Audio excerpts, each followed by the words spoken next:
نشهد أن لا إله إلا الله وحده لا شريك له ونشهد أن سيدنا ونبينا محمدا عبده ورسوله أرسله بالهدى ودين الحق ليظهره على الدين كله ولو كره المشركون. أعوذ بالله من الشيطان الرجيم. بسم الله الرحمن الرحيم. ومن يشاقق الرسول من بعد ما تبين له الهدى ويتبع غير سبيل المؤمنين نوله ما تولى ونصله جهنم وساءت مصيرا. صدق الله مولانا العلي العظيم. اللهم صل على رسولك سيدنا محمد وعلى آل سيدنا مولانا محمد. رب اشرح لي صدري ويسر لي أمري واحلل عقدة من لساني يفقهوا قولي. رب اشرح لي صدري ويسر لي أمري واحلل عقدة من لساني يفقهوا قولي. رب اشرح لي صدري ويسر لي أمري واحلل عقدة من لساني يفقهوا قولي. അഭിയന്തരായ പണ്ഡിത മഹത്തുക്കൾ, സ്നേഹധന്യരായ നേതാക്കൾ, വിശിഷ്ട വ്യക്തിത്വങ്ങൾ, ഏറെ സ്നേഹമുള്ള സഹോദരന്മാർ, സഹോദരിമാർ, അല്ലാഹു റബ്ബുൽ ഇസ്സത്ത് ഈ പരിശുദ്ധമായ സദസ്സിൽ ഒരുമിച്ച് കൂടാൻ നമുക്ക് സൗഭാഗ്യം തന്നതുപോലെ നാളെ ജന്നാത്തുൽ ഫിർദൗസിലും നാം ഏവരെയും അല്ലാഹു ഒരുമിപ്പിക്കുമാറാകട്ടെ. അല്ലാഹു അവന്റെ ഔദാര്യത്താൽ നമ്മുടെ ഏവരുടെയും എല്ലാവിധ ദോഷങ്ങളും മാപ്പാക്കി തരുകയും ദീർഘകാലം ആയുസ്സോടെ ജീവിക്കാനും അവസാനം അവന്റെ പൊരുത്തത്തിൽ മരിക്കാനും തൗഫീഖ് തരുമാറാകട്ടെ.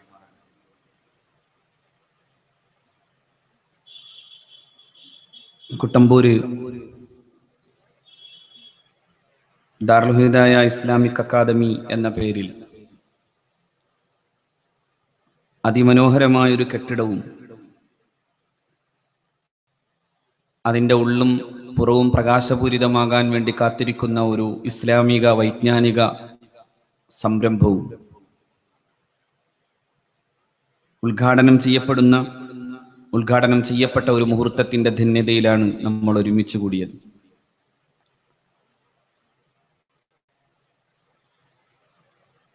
നാം ഈ നേട്ടങ്ങളൊക്കെ നേടാൻ പ്രധാനപ്പെട്ട കാരണമായി തീരുന്നത്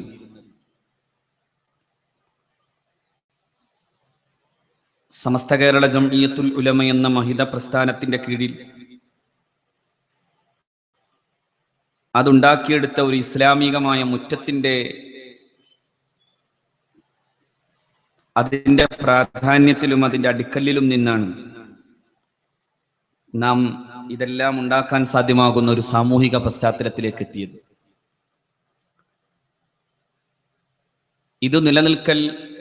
ഇത് രണ്ടും നിലനിൽക്കുന്നതോടുകൂടെ തന്നെ മുന്നോട്ട് പോകേണ്ടതാണ്. അള്ളാഹു അവന്റെ വിശുദ്ധ ദീനിന്റെ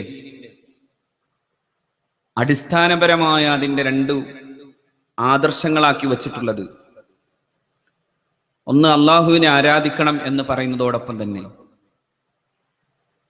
അള്ളാഹു ബഹുമാനിച്ചവരെ ബഹുമാനിക്കുകയും ആദരിക്കുകയും ചെയ്യുക എന്നതാണ്.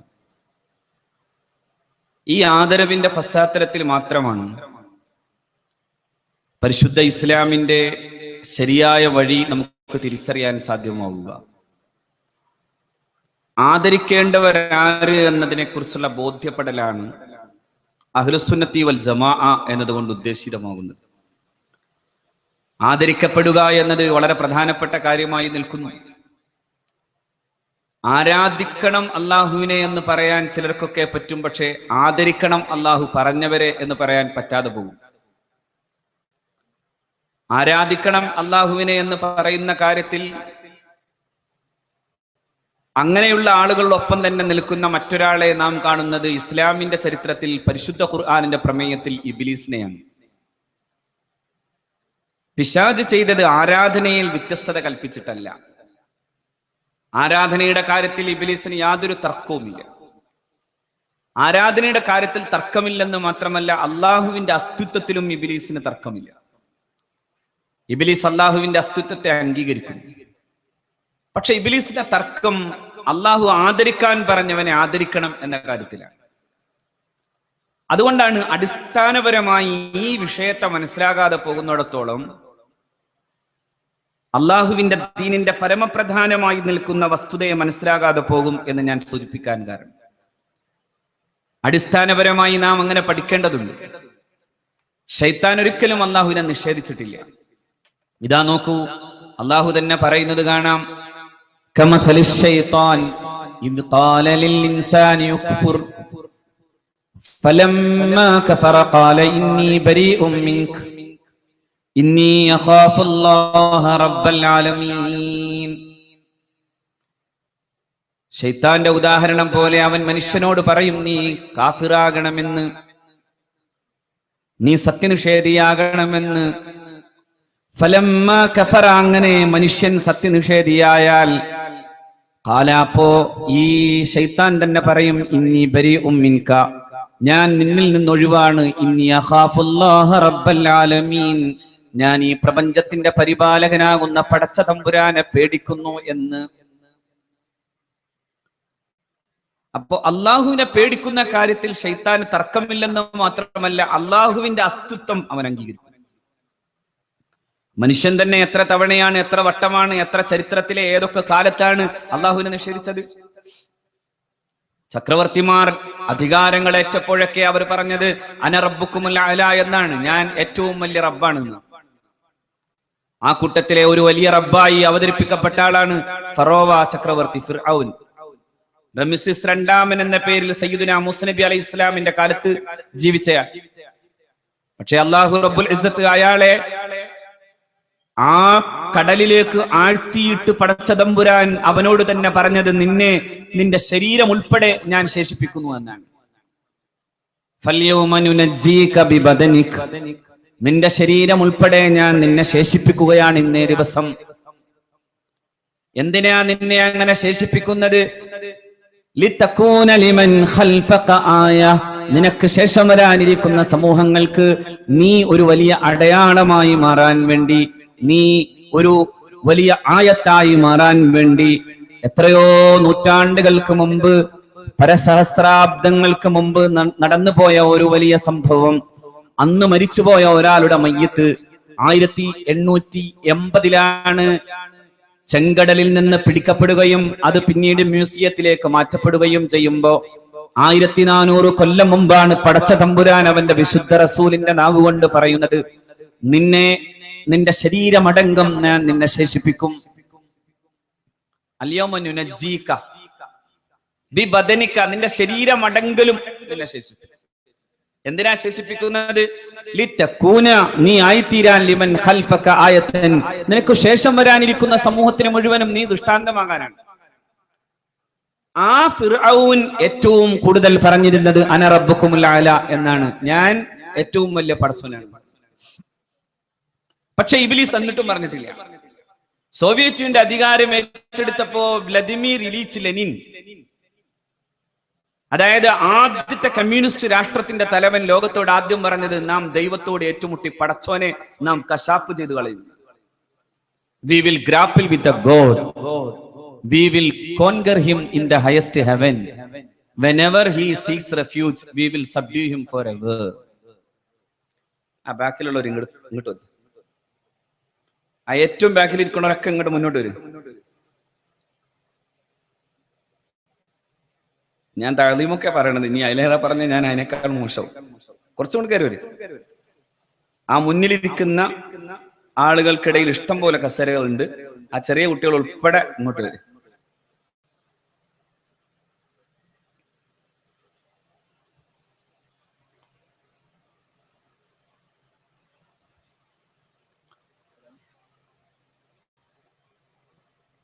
അപ്പൊ ലോകത്തെ ആദ്യത്തെ കമ്മ്യൂണിസ്റ്റ് രാഷ്ട്രം, ആദ്യം ലോകത്തോട് അതിന്റെ രാഷ്ട്രത്തലവന്റെ പ്രഖ്യാപനം നടന്നത് എങ്ങനെയാണ്? We will grapple with the god, നാം ദൈവവുമായി ഏറ്റുമുട്ടും. അങ്ങനെ ദൈവം തമ്പുരാനെ, we will conquer him in the highest heaven, നാം ദൈവം തമ്പുരാനെ അത്യുന്നതമായ സ്വർഗത്തിൽ വെച്ച് കീഴടക്കും. വെനെവർ ഹി സീക്സ് റെഫ്യൂജ്, എവിടെയെങ്കിലും പോയി ദൈവം തമ്പുരാൻ ഒളിക്കാൻ ശ്രമിച്ചാൽ we will subdue him for ever എന്നേക്കുമായി കശാപ്പ് ചെയ്തു കളയും. അള്ളാഹു കാത്തു, വല്ലാതൊന്നും പോയില്ല, 90 കൊല്ലമേ പോയിട്ടുള്ളൂ. ഏതാണ്ട് അതോടുകൂടെ ലോകത്തിന്റെ ചരിത്രത്തിലെ അസ്തമാന സൂര്യൻ എന്ന പോലെ അസ്തമിച്ചു പോയി സോവിയറ്റ് റഷ്യയും അതോടൊപ്പം തന്നെ കമ്മ്യൂണിസ്റ്റ് രാഷ്ട്രങ്ങളും. പക്ഷെ ഞാൻ പറഞ്ഞു വരുന്നത്, ഞാൻ ആ രാഷ്ട്രീയം ഇപ്പോ പറയുമ്പോൾ ഉണ്ടാകുന്ന മറ്റു ചില പ്രശ്നങ്ങൾ മുന്നിൽ കണ്ടുകൊണ്ട് ഞാൻ പറയുന്നില്ല. പക്ഷെ ഞാൻ പറഞ്ഞു വരുന്നത്, ലോകത്ത് മനുഷ്യൻ ഇരിക്കുന്ന പല സമയങ്ങളും ഉണ്ടായപ്പോഴും ഇബ്ലീസ് അള്ളാഹുവിനെ നിഷേധിച്ചിട്ടില്ല. ഇബ്ലീസ് അള്ളാഹുവിനെ നിഷേധിച്ചിട്ടില്ല. ഇബ്ലീസ് ബദറിലിറങ്ങിയ സന്ദർഭമുണ്ട്. ഇബ്ലീസ് ബദറിലിറങ്ങിയ ആളുകളോടൊക്കെ പറഞ്ഞു, ഇന്ന് നിങ്ങളെ ജയിക്കാൻ ഈ ഭൂമിയിൽ ആരുമില്ല, നിങ്ങളുടെ കൂടെ ഞാനുണ്ട് എന്ന് പറഞ്ഞു നിൽക്കുകയായിരുന്നു ശൈത്താൻ. ആ സമയത്താണ് അല്ലാഹു റബ്ബുൽ ഇസ്സത്തിന്റെ പരിശുദ്ധരായ മാലാഖമാർ മലമടക്കുകളിലേക്ക് അവതരിക്കുന്നത് കണ്ടപ്പോ നഖസ അലൈഹി അലാ അഖിബൈ, അവന്റെ മടമ്പുകൾക്ക് മേലങ്ങ് ചാടിയിട്ട് പറഞ്ഞു, ഇന്നി ബരീഉം മിൻകും, ഞാൻ ഇപ്പോ നിങ്ങളിൽ നിന്ന് പോവുകയാണ്. എന്തുകൊണ്ടെന്നാൽ ഇന്നി അറാമൻ, ഞാൻ നിങ്ങൾ കാണാത്ത ചില സംഭവങ്ങൾ കാണുന്നുണ്ട്. മലക്കുകൾ വരുന്നത് ഞാൻ പോവാന്ന്. അപ്പൊ ശൈത്താൻ എപ്പോഴും പേടിയാണ്. എന്തേ എന്നിട്ട് ശൈത്താന് സംഭവിച്ച ഒറ്റ കാര്യം, അല്ലാഹു റബ്ബുൽ ഇസ്സത്ത് മഹാനായ സയ്യിദുനാ ആദം നബി അലൈഹിസ്സലാത്തു വസ്സലാമിനെ, മഹാനായ പ്രവാചകനെ ഗുരുനാഥനാക്കിയിരുത്തി. ആ ഗുരുനാഥൻ തന്റെ ശിഷ്യന്മാരായ മലക്കുകൾക്കും ഇബ്ലീസിനും പഠിപ്പിച്ചു കൊടുത്തതിനു ശേഷം ആ ദർസിലെ ഈ മുത്തഅല്ലിമീങ്ങളോട് അല്ലാഹു റബ്ബുൽ ഇസ്സത്ത് ആവശ്യപ്പെട്ടു, ഈ ഉസ്താദ് എല്ലാം പഠിപ്പിച്ചു കഴിഞ്ഞു, നിങ്ങൾ എന്തു ചെയ്യണമെന്നോ, നിങ്ങൾ ഈ ഉസ്താദിന് ഗുരുദക്ഷിണ വെക്കണം.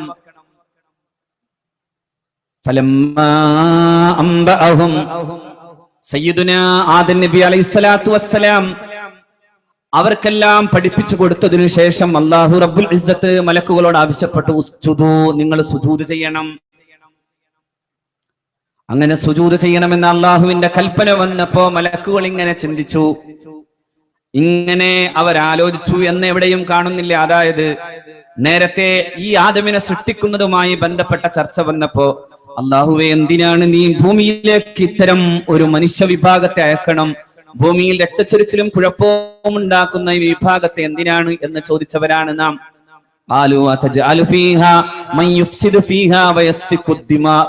രക്തച്ചൊരിച്ചിലും കുഴപ്പവും ഉണ്ടാക്കുന്ന വിഭാഗത്തെ എന്തിനു നീ ഭൂമിയിൽ കൊണ്ടുവരണം? നിനക്ക് സ്തുതികീർത്തനങ്ങൾ അർപ്പിച്ച് നിന്നെ വിശുദ്ധീകരിച്ച് ഞങ്ങൾ ആകാശത്തുള്ളപ്പോ എന്തിനു ഭൂമിയിൽ കുഴപ്പക്കാർ എന്ന് ചോദിച്ചവരാണ് ഞങ്ങൾ. അതുകൊണ്ട് നമുക്കൊന്ന് കൂടിയിരുന്ന് ഒരു മുഷാവറ നടത്താം എന്ന് പറഞ്ഞില്ല മലക്കുകൾ. മറിച്ചെന്തേ ചെയ്തത്? അവരത് കേട്ടപാടെ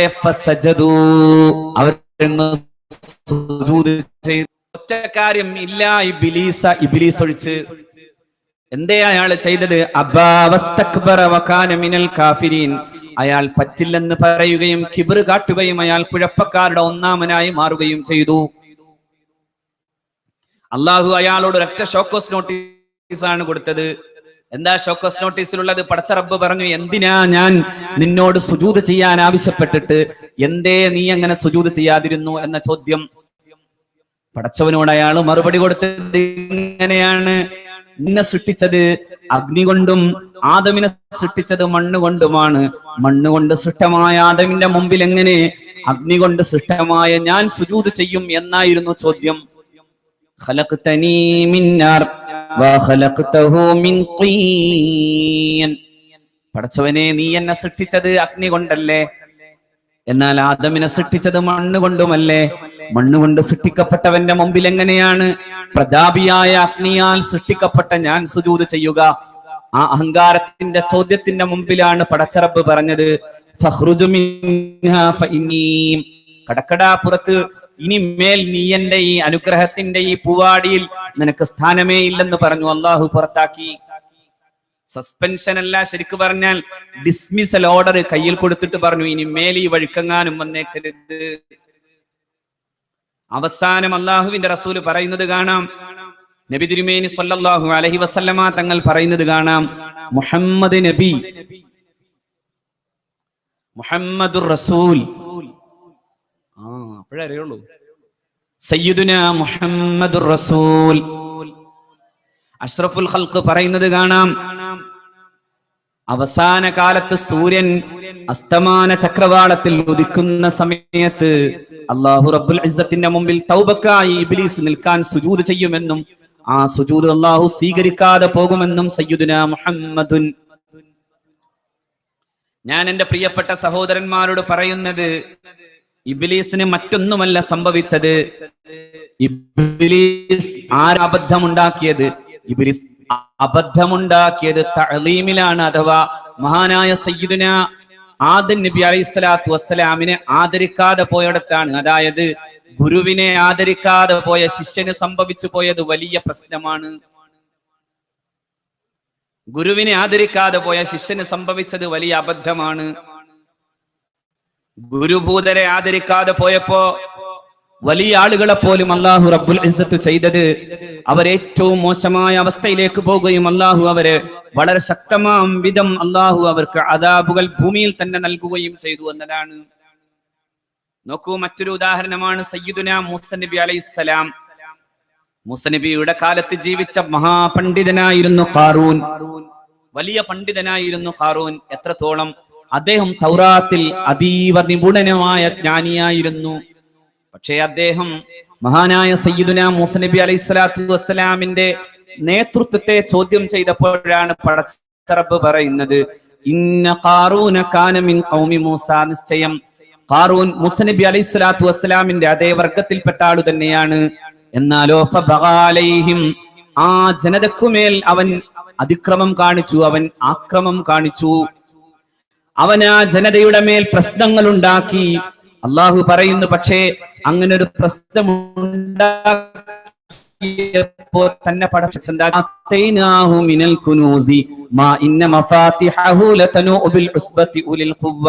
അയാൾക്ക് അല്ലാഹു റബ്ബുൽ ഇസ്സത്ത് നിക്ഷേപങ്ങളുടെ ഭണ്ഡാകാരങ്ങൾ തന്നെ കൊടുത്തു എന്ന് മാത്രമല്ല, ആ ഭണ്ഡാകാരങ്ങളുടെ താക്കോൽ കൂട്ടങ്ങളെ കുറിച്ച് പടച്ച റബ്ബ് പറയുന്നത് ഇങ്ങനെയാണ്, ആ താക്കോൽ കൂട്ടങ്ങൾ 70 അംഗ ഒട്ടക സംഘം വഹിക്കുമ്പോൾ പോലും ഭാരമാകും വിധമുള്ള വലിയ അത്രയേറെ നിക്ഷേപങ്ങളായിരുന്നു അള്ളാഹു അയാൾക്ക് നൽകിയത്. അയാളെ പെട്ടെന്ന് പടച്ചോനൊന്നും ചെയ്തിട്ടില്ല. അല്ലെങ്കിലും അങ്ങനെ മനസ്സിലാക്കേണ്ടതുമില്ല. പടച്ച റബ്ബിന് ചിലപ്പോൾ അവന്റെ ഹിക്മത്ത് ചില രീതിയിൽ അങ്ങനെയാണ്. ചില കാര്യങ്ങളിൽ അള്ളാഹു ചെയ്യാറുള്ളത് ആ രീതിയാണ്. മഹാനായ മൂസ നബി അലൈഹി ഇസ്ലാമിനെ എതിർത്തപ്പോ തന്നെ ഖാറൂനെ അല്ലാഹു റബ്ബുൽ ഇസ്സത്ത് പരീക്ഷിച്ചിട്ടില്ല. എതിർത്തപ്പോ പടച്ച റബ്ബ് ചെയ്തത് ഇങ്ങനെയാണ്, ഒരുപാട് സമ്പത്തങ്ങ് കൊടുത്തു, വലിയ സമ്പത്തങ്ങ് കൊടുത്തു. കുഴപ്പമുണ്ടാക്കി എന്ന് പടച്ച റബ്ബ് പറഞ്ഞതിന് ശേഷമാണ് അല്ലാഹ് പറയുന്നത്, വാതൈനാഹു മിനൽ കുനൂസി, നാം അവൻ ഒരുപാട് നിക്ഷേപങ്ങൾ നൽകി, നാം അവൻ ഒരുപാട് സമ്പത്ത് നൽകി. ആ സമ്പത്തിന്റെ പ്രത്യേകതയാണ് അല്ലാഹു പറഞ്ഞത്, മാ ഇന്ന മഫാത്തിഹു ലതനൂ ബിൽ ഉസ്ബതി ഉലിൽ ഖുവ്വ. അന്ന് കിട്ടാവുന്ന അർത്ഥത്തിലുള്ള ശക്തന്മാരായ ആളുകളിലെ 70 അംഗ സംഘത്തിന് പോലും ഭാരമാകാവുന്ന വിധം അയാൾക്ക് താക്കോലുകൾ ഉണ്ടായിരുന്നു എന്ന് അല്ലാഹു റബ്ബുൽ ഇസ്സത്ത്. അപ്പൊ എത്ര ഉണ്ടാവും നിങ്ങൾ ആലോചിച്ചേ. നമ്മുടെ അനന്തപുരിയിലെ അനന്ത പത്മനാഭ ക്ഷേത്രത്തിന്റെ അറ തുറന്നപ്പോ ഓരോ അറക്ക് ABC എന്ന അറകൾ തുറന്നപ്പോഴൊക്കെ കിട്ടിയത് 1,00,000 കോടിയാണ്.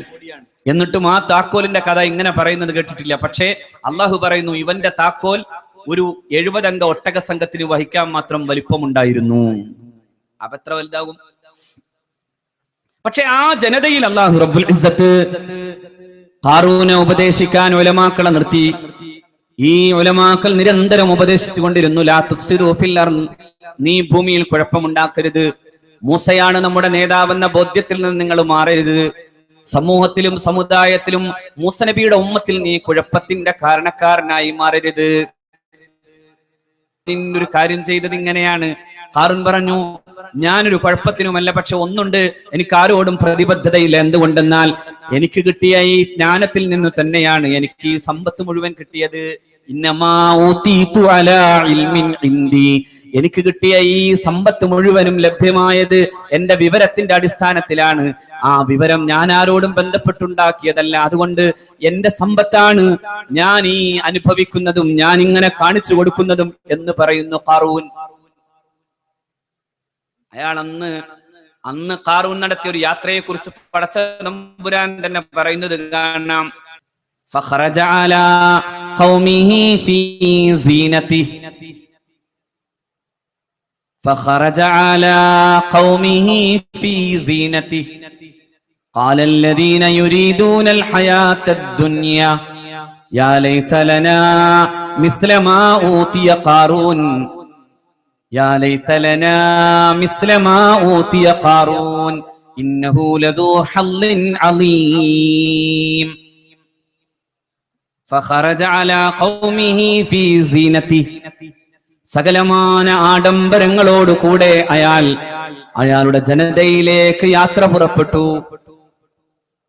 മുഫസ്സിരീങ്ങൾ ഇങ്ങനെ വിശദീകരിക്കുന്നത് കാണാം. അന്ന് ലഭ്യമായതിൽ വെച്ച് ഏറ്റവും മുന്തിയ വാഹനപ്പുറത്തായിരുന്നു ഖാറൂൻ അദ്ദേഹത്തിന്റെ യാത്ര തന്നെ തുടങ്ങിയത്. ഖാലല്ലദീന യുരീദൂനൽ ഹയാത്തദ് ദുനിയാ, അന്ന് ജീവിക്കുന്ന അയാൾ പറയാൻ തീരുമാനിച്ച, അയാളുടെ സമ്പത്തിന്റെ വലിപ്പത്തിലേക്ക് മാത്രം കണ്ണുനട്ട, അയാളുടെ ഭൗതികമായ ഐശ്വര്യങ്ങളെ മാത്രം കണ്ട, അയാളുടെ പ്രതാപങ്ങളെ മാത്രം കണ്ട ഒരു സമൂഹം പറയാൻ തുടങ്ങി, യാ ലൈതലനാ മിസ്ല മാ ഊതിയ ഖാറൂൻ, ഖാറൂന് കിട്ടിയതുപോലെ നമുക്കും കിട്ടിയിരുന്നുവെങ്കിൽ. ഇന്നഹു ലദൂ ഹള്ളിൻ അളീം, അയാളല്ലേ ഹള്ളുള്ളവൻ. ഞാൻ പറയുന്നിടത്ത് നിങ്ങൾ ഉണ്ടോ? ഞാനിങ്ങനെ ഈ സാധനങ്ങൾ പറഞ്ഞു വരുമ്പോ നിങ്ങൾക്ക് മനസ്സിലാവുണ്ടല്ലോ കാര്യങ്ങള്. ഇന്നഹു ലദൂ ഹള്ളിൻ അളീം, അയാളാണ് ഹള്ളുള്ളവൻ എന്നായിരുന്നു മൂസ നബിയുടെ സമൂഹത്തിലെ തന്നെ ഒരു പറ്റം ആളുകൾ. പക്ഷേ ആ കാലത്തെയും ഉലമാ ഒരു കാര്യം പറഞ്ഞു, ഇയാൾ മൂസ നബിയെ ആദരിച്ചിട്ടില്ല അലൈഹിസ്സലാം, ഇയാൾ മൂസ നബിയെ തുടർന്നിട്ടില്ല അലൈഹിസ്സലാം, ഇയാൾ മൂസ നബിയുടെ സമൂഹത്തിന്റെ ഇടയിൽ ഛിദ്രതയുണ്ടാക്കാൻ വേണ്ടി പണിയെടുത്ത ആളാണ്. അതുകൊണ്ട് അയാളുടെ യാത്രയല്ല വലുത്, മറിച്ച് അള്ളാഹു തരാനിരിക്കുന്ന വലിയ പ്രതിഫലമാണ് വലുത്. ഖാലല്ലദീന ഊതുൽ ഇൽമ, ജ്ഞാനം ലഭിച്ച പണ്ഡിതന്മാർ, അതായത് ഉഖ്റബിയായ പണ്ഡിതന്മാർ, മൂസ നബിയുടെ കൂടെ ഉണ്ടായിരുന്ന പണ്ഡിതന്മാർ, അവര് പറഞ്ഞു, ഇത് നാശമാണ്, ഈ പോക്ക് പോയാൽ ഇത് വലിയ നാശമുണ്ടാക്കും, വൈലക്കും, ഇത് നാശമാണ്. സവാബുല്ലാഹി ഖൈറുൽ ലിമൻ ആമന വഅമില സാലിഹാ, സൽക്കർമ്മം ചെയ്യുകയും അല്ലാഹുവിൽ വിശ്വസിക്കുകയും ചെയ്ത ആളുകൾക്ക് അല്ലാഹു കൊടുക്കാനിരിക്കുന്ന പ്രതിഫലമാണ് വലുത്. അത് മനസ്സിലാക്കലാണ് പ്രധാനമെന്ന് ആ കാലഘട്ടത്തിലെ ഉലമാ, ഉഖ്റവിയായ ഉലമാക്കൾ അന്നും ഉണ്ടായിരുന്നു എന്ന് ചുരുക്കം. എന്തേ അവസാനമുണ്ടായത്? അള്ളാഹു എന്തേ ചെയ്തത്? ആ സമൂഹത്തിലെ ഈ വലിയ പ്രതാപിയായി ജീവിച്ച ധിക്കാരിയായ മനുഷ്യനെ ഒടുക്കം അള്ളാഹു ചെയ്തത് ഫഖസഫ്നാ ബിഹി വബിദാരിഹിൽ അർള, ഭൂമിയിലേക്ക് അയാളെയും അയാളുടെ കുടുംബത്തെയും നാം അങ്ങ് ആഴ്ത്തിക്കളഞ്ഞു. സുബ്ഹാനല്ലാഹ്. ഇന്നലെ വരെ അയാളാണ് കേമൻ എന്ന് പറഞ്ഞവർ ഇങ്ങനെ ആലോചിക്കാൻ തുടങ്ങി, പടച്ചോനെ, ഞങ്ങളെങ്ങാനും അയാളുടെ കൂടാരത്തിൽ കൂടിയിരുന്നുവെങ്കിൽ ഞങ്ങളും ആ കൂട്ടത്തിൽ അങ്ങ് പെട്ടുപോകുമായിരുന്നു. അല്ലാഹ് കാത്തു. ലൗലാ അൻമന്നല്ലാഹു അലൈനാ ലഖസഫ ബിനാ, നമ്മളെ അല്ലാഹു അനുഗ്രഹിച്ചില്ലായിരുന്നുവെങ്കിൽ നമ്മളും ആ കൂട്ടത്തിൽ അങ്ങ് പെട്ടുപോകുമായിരുന്നു. നോക്കൂ നിങ്ങൾ, ആ പ്രമേയത്തെ അല്ലാഹു റബ്ബുൽ ഇസ്സത്ത് അവസാനിപ്പിക്കുന്നത് ഇങ്ങനെയാണ്: ഭൂമിയിൽ ആളാകണമെന്ന് ധരിച്ചു നടക്കുന്നവനല്ല, ഭൂമിയിൽ കുഴപ്പമുണ്ടാക്കണമെന്ന് ആലോചിക്കുന്നവനല്ല, ഈ ഭൂമിയിൽ നിന്ന് പാരത്തിനാൽ വേണ്ട വിജയത്തിന് അതിന്റെ നിദാനം ഭൂമിയിൽ ആളായതല്ല, മറിച്ച് ഭൂമിയിൽ ആളാകാതെ ജീവിക്കുകയും ഭൂമിയിൽ കുഴപ്പമില്ലാതിരിക്കുകയും ചെയ്തവനാണ് നാളെ പാരത്രിക ജീവിതത്തിന്റെ വിജയമെന്ന് പഠിപ്പിച്ചു തരുന്നു പടച്ച തമ്പുരാൻ. തിൽക്കദ്ദാറുൽ ആഖിറ നജ്അലുഹാ ലില്ലദീന ലാ യുരീദൂന ഉലുബൻ ഫിൽ അർളി വലാ ഫസാദ വൽ ആഖിബതു ലിൽ മുത്തഖീൻ. ആ പാരത്രിക ജീവിതം നാം തയ്യാറാക്കിയിട്ടുള്ളത് ലില്ലദീന ലാ യുരീദൂന ഉലുബ, ഭൂമിയിൽ ആളാകണമെന്ന് ചിന്തിക്കാത്തവർക്കാണ്. എന്റെ കാറിന്റെ വലിപ്പം ഇത്രയുണ്ടെന്ന് പറയാൻ ആളുകളെ ഏൽപ്പിക്കാത്തവർക്കാണ്. ഭൂമിയിലൂടെ ഒരു പാവം മനുഷ്യനെ പോലെ നടന്നു സയ്യിദുനാ മുഹമ്മദുർ റസൂൽ. അഷ്റഫുൽ ഖൽഖിന്റെ ജീവിതത്തിൽ അവിടുത്തെ നടുത്തത്തെ പോലും കുറിച്ച് പറയുന്നത് ഒരു കുന്നിറങ്ങി വരുന്നത് പോലെ മുഹമ്മദ് നബി കീപ്പോട്ട് നോക്കി, അതിൽ സൂക്ഷ്മമായി നടന്നു വന്നിരുന്നു എന്ന് സയ്യിദുനാ റസൂലിനെ കുറിച്ച് പറയുന്നു. ലോകം കണ്ട ഏറ്റവും വലിയ മനുഷ്യനാണ്, ലോകം കണ്ട ഏറ്റവും ശ്രേഷ്ഠനായ മനുഷ്യനാണ് സയ്യിദുനാ റസൂൽ. പക്ഷെ അള്ളാഹുവിന്റെ റസൂലിന്റെ നടത്തത്തെ കുറിച്ച് പറയുന്നത് ഒരു കുന്നിറങ്ങുന്ന അത്രയേറെ സൂക്ഷ്മതയുണ്ടായിരുന്നു മുഹമ്മദ് നബിയുടെ നടത്തത്തിന്. സ്വല്ലല്ലാഹു അലൈഹി വസല്ലം ഉലുബ് ആഗ്രഹിച്ചില്ല എന്നർത്ഥം. ആളാണെന്നുള്ള തോന്നൽ മുഹമ്മദ് റസൂൽ കാണിച്ചില്ലെന്നർത്ഥം. ഭൂമിയിൽ കുഴപ്പമുണ്ടാക്കുകയും ചെയ്തില്ല. അള്ളാഹുവിന്റെ റസൂലോ മഹാരഥന്മാരായ പ്രവാചകന്മാരോ ആ പ്രവാചകന്മാരുടെ പരിശുദ്ധമായ മാർഗത്തിൽ വന്നവരോ. അതുകൊണ്ടാണ് റബ്ബ് ഈ പ്രമേയം ഇങ്ങനെ അവസാനിപ്പിച്ചത്. ഖാറൂൻ എന്ന് പറയുന്ന മൂസ നബി അലൈഹി ഇസ്ലാമിന്റെ ശിഷ്യനായി, എന്നാൽ മൂസ നബി അലൈഹി ഇസ്ലാമിനെതിരായി പാട്ട് നടത്തിയ ചാർജ് ഷീറ്റ് ഇതാണ്. ഭൂമിയിൽ അവൻ ആളാകണമെന്ന് ചിന്തിച്ചു, ഭൂമിയിൽ അവൻ കുഴപ്പമുണ്ടാകണമെന്ന് ചിന്തിച്ചു. അവനെ നാം അങ്ങ് ഭൂമിയിലേക്ക് തന്നെ ആഴ്ത്തിക്കളഞ്ഞു. ഭൂമിയിലേക്ക് നാം അവന്റെ കുടുംബമടങ്കം അങ്ങ് ആഴ്ത്തിക്കളഞ്ഞു. അവനെ സഹായിക്കാൻ അവന്റെ കൂട്ടത്തിൽ ഒരാളെ പോലും കിട്ടിയിരുന്നില്ല.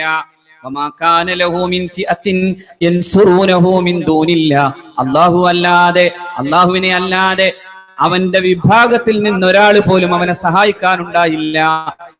അവിടെ കൂടി അവൻ പിന്നെ പറഞ്ഞത് ഇള കാത്തു, ഇല്ലെങ്കിൽ നമ്മൾ കൂടി അതിൽ പെട്ടുപോകുമായിരുന്നു. റബ്ബ് കാത്തതാണ്.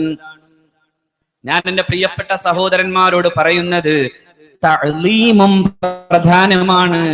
ഗുരുഭൂതന്മാരെയും പ്രവാചകന്മാരെയും തുടരലും പ്രധാനമാണ്. അതാണ് ഇസ്ലാമിന്റെ ആകത്തുകയും. അതായത് എല്ലാ പ്രവാചകന്മാരും ചെയ്തത് അവരുടെ മുമ്പേ പോയവരെ തുടർന്നു പോന്നവരാണ് സകല പ്രവാചകന്മാരും. എല്ലാ പ്രവാചകന്മാരോടും അള്ളാഹു ആവശ്യപ്പെടുന്നതും അതാണ്. നബി തിരുമേനി സ്വല്ലല്ലാഹു അലൈഹി വസല്ലമയോടും അള്ളാഹു ആവശ്യപ്പെടുന്നത് നേരത്തെ പോയ ഓരോ പ്രവാചകന്മാരുടെയും മാർഗത്തെ നിങ്ങൾ അവലംബിക്കണം, അവരെ തുടരണം, അവരുടെ കൂടെ പോകണം. അവരെന്താണോ നമുക്ക് പഠിക്കും തന്നെയാണ് അങ്ങ് പറയേണ്ടത് എന്നായിരുന്നു സയ്യിദുനാ റസൂൽ സ്വല്ലല്ലാഹു അലൈഹി വസല്ലമയോട്. നബിയോട് അങ്ങനെ പറയുക മാത്രമല്ല, നബി തിരുമേനി സ്വല്ലല്ലാഹു അലൈഹി വസല്ലമയെ തുടരാൻ അല്ലാഹു റബ്ബുൽ ഇസ്സത്ത് മുഅ്മിനീങ്ങളെ മുഴുവനും ആവശ്യപ്പെടുകയാണ്. ഖുൽ ഇൻ കുൻതും തുഹിബ്ബൂനല്ലാഹ ഫത്തബിഊനി യുഹിബ്ബുകുമുല്ലാഹ്.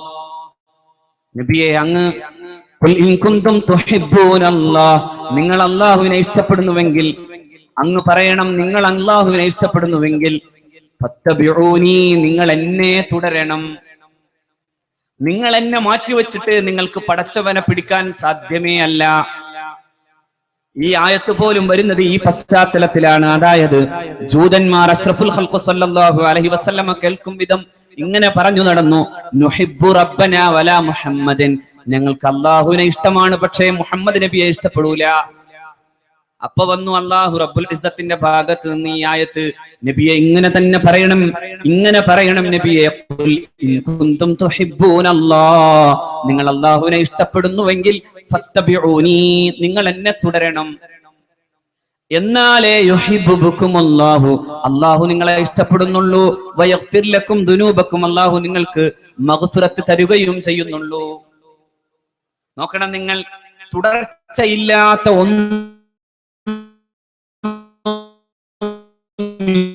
ഇസ്ലാമിലില്ല. അതായത് മുസ്ലിം ഒറ്റപ്പെട്ടു ഇസ്ലാമിന്റെ ജീവിത സംസ്കൃതിയുടെ ഭാഗമേ അല്ല, മറിച്ച് തുടർച്ചയാകുന്നു അള്ളാഹുവിന്റെ ദീനിന്റെ സംസ്കൃതി. അതുകൊണ്ടാണ് റസൂലുള്ളാഹി സ്വല്ലല്ലാഹു അലൈഹി വസല്ലമയോട് അള്ളാഹു കൽപ്പിച്ചത്, നബിയെ പ്രബോധനത്തിൽ ഇതും കൂടി ചേർക്കണം, ഇത്തബിഉ മില്ലത അബീകും ഇബ്രാഹിം, നിങ്ങൾ ഇബ്രാഹിം നബിയുടെ പന്ഥാവിനെ തുടരണം. സയ്യിദുനാ ഇബ്രാഹിം, എന്താ സദസ്സ് മിണ്ടാതിരിക്കുന്നത്? സയ്യിദുനാ ഇബ്രാഹിം, സയ്യിദുനാ ഇബ്രാഹിം. അതെ, ഇബ്രാഹിം നബി അലൈഹിസ്സലാമിന്റെ പാന്താവിനെ തുടരാൻ അള്ളാഹുവിന്റെ റസൂൽ തന്നെ കൽപ്പിക്കാൻ പടച്ചറബ് പഠിപ്പിക്കുകയാണ്. ഖുൽ, നബിയെ പറയണം, ഇത്തബിഉ മില്ലത അബീകും ഇബ്രാഹിം, നിങ്ങൾ ഇബ്രാഹിം നബിയുടെ പാന്താവ്, അതായത് നിങ്ങളുടെ പിതാമഹനാകുന്ന നിങ്ങളുടെ വാപ്പയുടെയും നിങ്ങളുടെ ജനതയുടെ തന്നെ പിതാവായി നിൽക്കുന്ന സയ്യിദുനാ ഇബ്രാഹിം നബി അലൈഹിസ്സലാമിനെ തുടരണം. ഇബ്രാഹിമിന്റെ മില്ലത്താണ് നിങ്ങളുടെയും മില്ലത്ത്. ഇബ്രാഹിം ഒരു ഹനീഫും മുസ്ലിമുമായ മനുഷ്യനാണ്. അതുകൊണ്ട് സയ്യിദുനാ ഇബ്രാഹിമിന്റെ സംസ്കൃതിയെയാണ് നിങ്ങൾ തുടരേണ്ടത് എന്ന് അല്ലാഹു കൽപ്പിക്കുന്നു. അവിടെയും തുടർച്ചയുണ്ട്. ഇനി സ്വഹാബാക്കളും തമ്മിലുണ്ടാകുന്ന തുടർച്ചയുണ്ട്. അള്ളാഹു തന്നെ പറയുന്നു, നബിയെ, സ്വഹാബാക്കളോട് തന്നെ അള്ളാഹു റബ്ബുൽ ഇസ്സത്ത് പഠിപ്പിച്ചു കൊടുക്കുന്ന ഒരു കാര്യം, വലിയ മഹാന്മാരായ സ്വഹാബാക്കളെ ചെറിയ സ്വഹാബാക്കൾ തുടർന്നിരുന്നു. ഇത്തബിഅ സബീല മൻ അനാബ ഇലയ്യ, എന്നിലേക്ക് മടങ്ങിയവന്റെ വഴി തുടരണം എന്ന് അള്ളാഹു കൽപ്പിക്കുമ്പോ ആ ആയത്തിന്റെ പശ്ചാത്തലത്തിൽ കാണാം സയ്യിദുനാ അബൂബക്കർ സിദ്ദീഖ് റളിയല്ലാഹു തആല അൻഹുവിനെ തുടരാൻ മഹാനായ സഅദ് റളിയല്ലാഹു തആല അൻഹുവിനോട് അല്ലാഹു കൽപ്പിക്കുകയാണ്. അതായത് സഅദിനെ അബൂബക്കറുമായി ബന്ധപ്പെടുത്തി അബൂബക്കർ പോലെയുള്ള മഹാനായ ഒരു പ്രവാചക ശിഷ്യന്റെ കൂടെ തുടരാൻ സഅദ് പോലെയുള്ള ഒരു മഹാനായ സ്വഹാബിയോട് അല്ലാഹു കൽപ്പിക്കുകയാണ്. വലിയവർ ചെറിയവരെ തുടരല്ല, വലിയ ആളുകളെ ചെറിയ ആളുകൾ തുടരണമെന്ന് കൽപ്പിക്കുന്നു അല്ലാഹു. എല്ലാ കാലത്തെയും സമൂഹത്തിൽ ഈ പണിയും നടക്കണം. വലിയ ആളുകൾ എന്ന് പറയുന്നത് നമ്മുടെ ഗുരുഭൂതന്മാർ, മഹാരഥന്മാർ. ആ മഹാരഥന്മാരെയാണ് അള്ളാഹു പറഞ്ഞു തരുന്നത്. വത്തബിഅ സബീല മൻ അനാബ ഇലയ്യ, എന്നിലേക്ക് മടങ്ങിയവർ, എന്നെ സൂക്ഷിച്ചവർ, എന്റെ പരിശുദ്ധമായ നിർദ്ദേശങ്ങളെ പാലിച്ചവർ, എന്റെ മഹാനായ പ്രവാചകന്റെ ജീവിതത്തെ തുടർന്നവർ, അങ്ങനെയുള്ളവരെ തുടരണമെന്നാണ് റബ്ബ് സുബ്ഹാനഹു വ തആല. അത് സ്വഹാബത്തിനുണ്ട്, സ്വഹാബത്തിൽ നിന്ന് താബിഈനുണ്ട്, താബിഈൽ നിന്ന് താബിഈങ്ങൾക്കുണ്ട്. അങ്ങനെയാണ് ഇസ്ലാമിന്റെ രീതി പോരുന്നത്. അസ്സാബിഖൂനൽ അവ്വലൂന മിനൽ മുഹാജിരീന വൽ അൻസാർ വല്ലദീന തബഊഹും ബിഇഹ്സാനിൻ റളിയല്ലാഹു അൻഹും വറളൂ അൻ. അല്ലാഹു പറയുന്നു, അസ്സാബിഖൂനൽ അവ്വലൂൻ, നേരത്തെ മുൻകടന്നവരായ ആളുകൾ. ആരാ നേരത്തെ മുൻകടന്നവർ?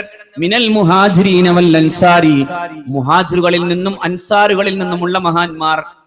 അവിടെ മഹാന്മാരായ മുഫസ്സിരീങ്ങൾ പറയുന്നത് കാണാം. അതിലെ ഒന്നാമൻ അബൂബക്കറാണ്, രണ്ടാമൻ ഉമർ ബിൻ ഖത്താബാണ് റളിയല്ലാഹു അൻഹു, മൂന്നാമൻ സയ്യിദുനാ ഉസ്മാനാണ് റളിയല്ലാഹു അൻഹു, നാലാമൻ സയ്യിദുനാ അലി ഇബ്നു അബി ത്വാലിബാണ്. ആ രീതിയിൽ ഒന്നു മുതൽ ഇങ്ങനെ താഴോട്ട് മഹാന്മാരായ അൻസാറുകളിലേക്ക് പോരുന്നു.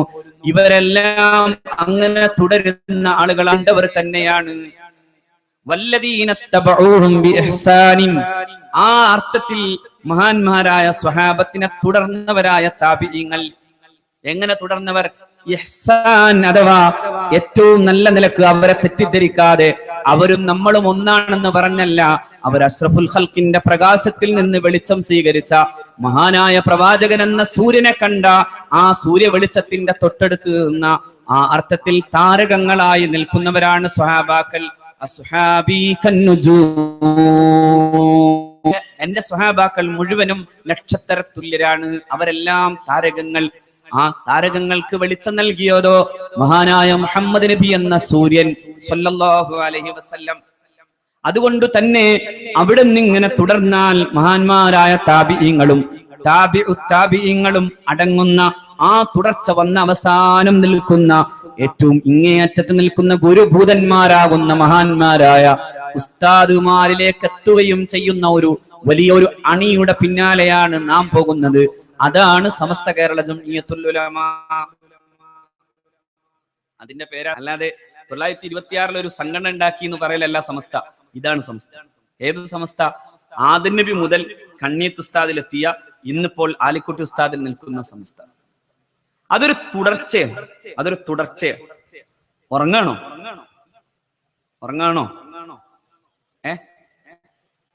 ഉറങ്ങിപ്പോയോ?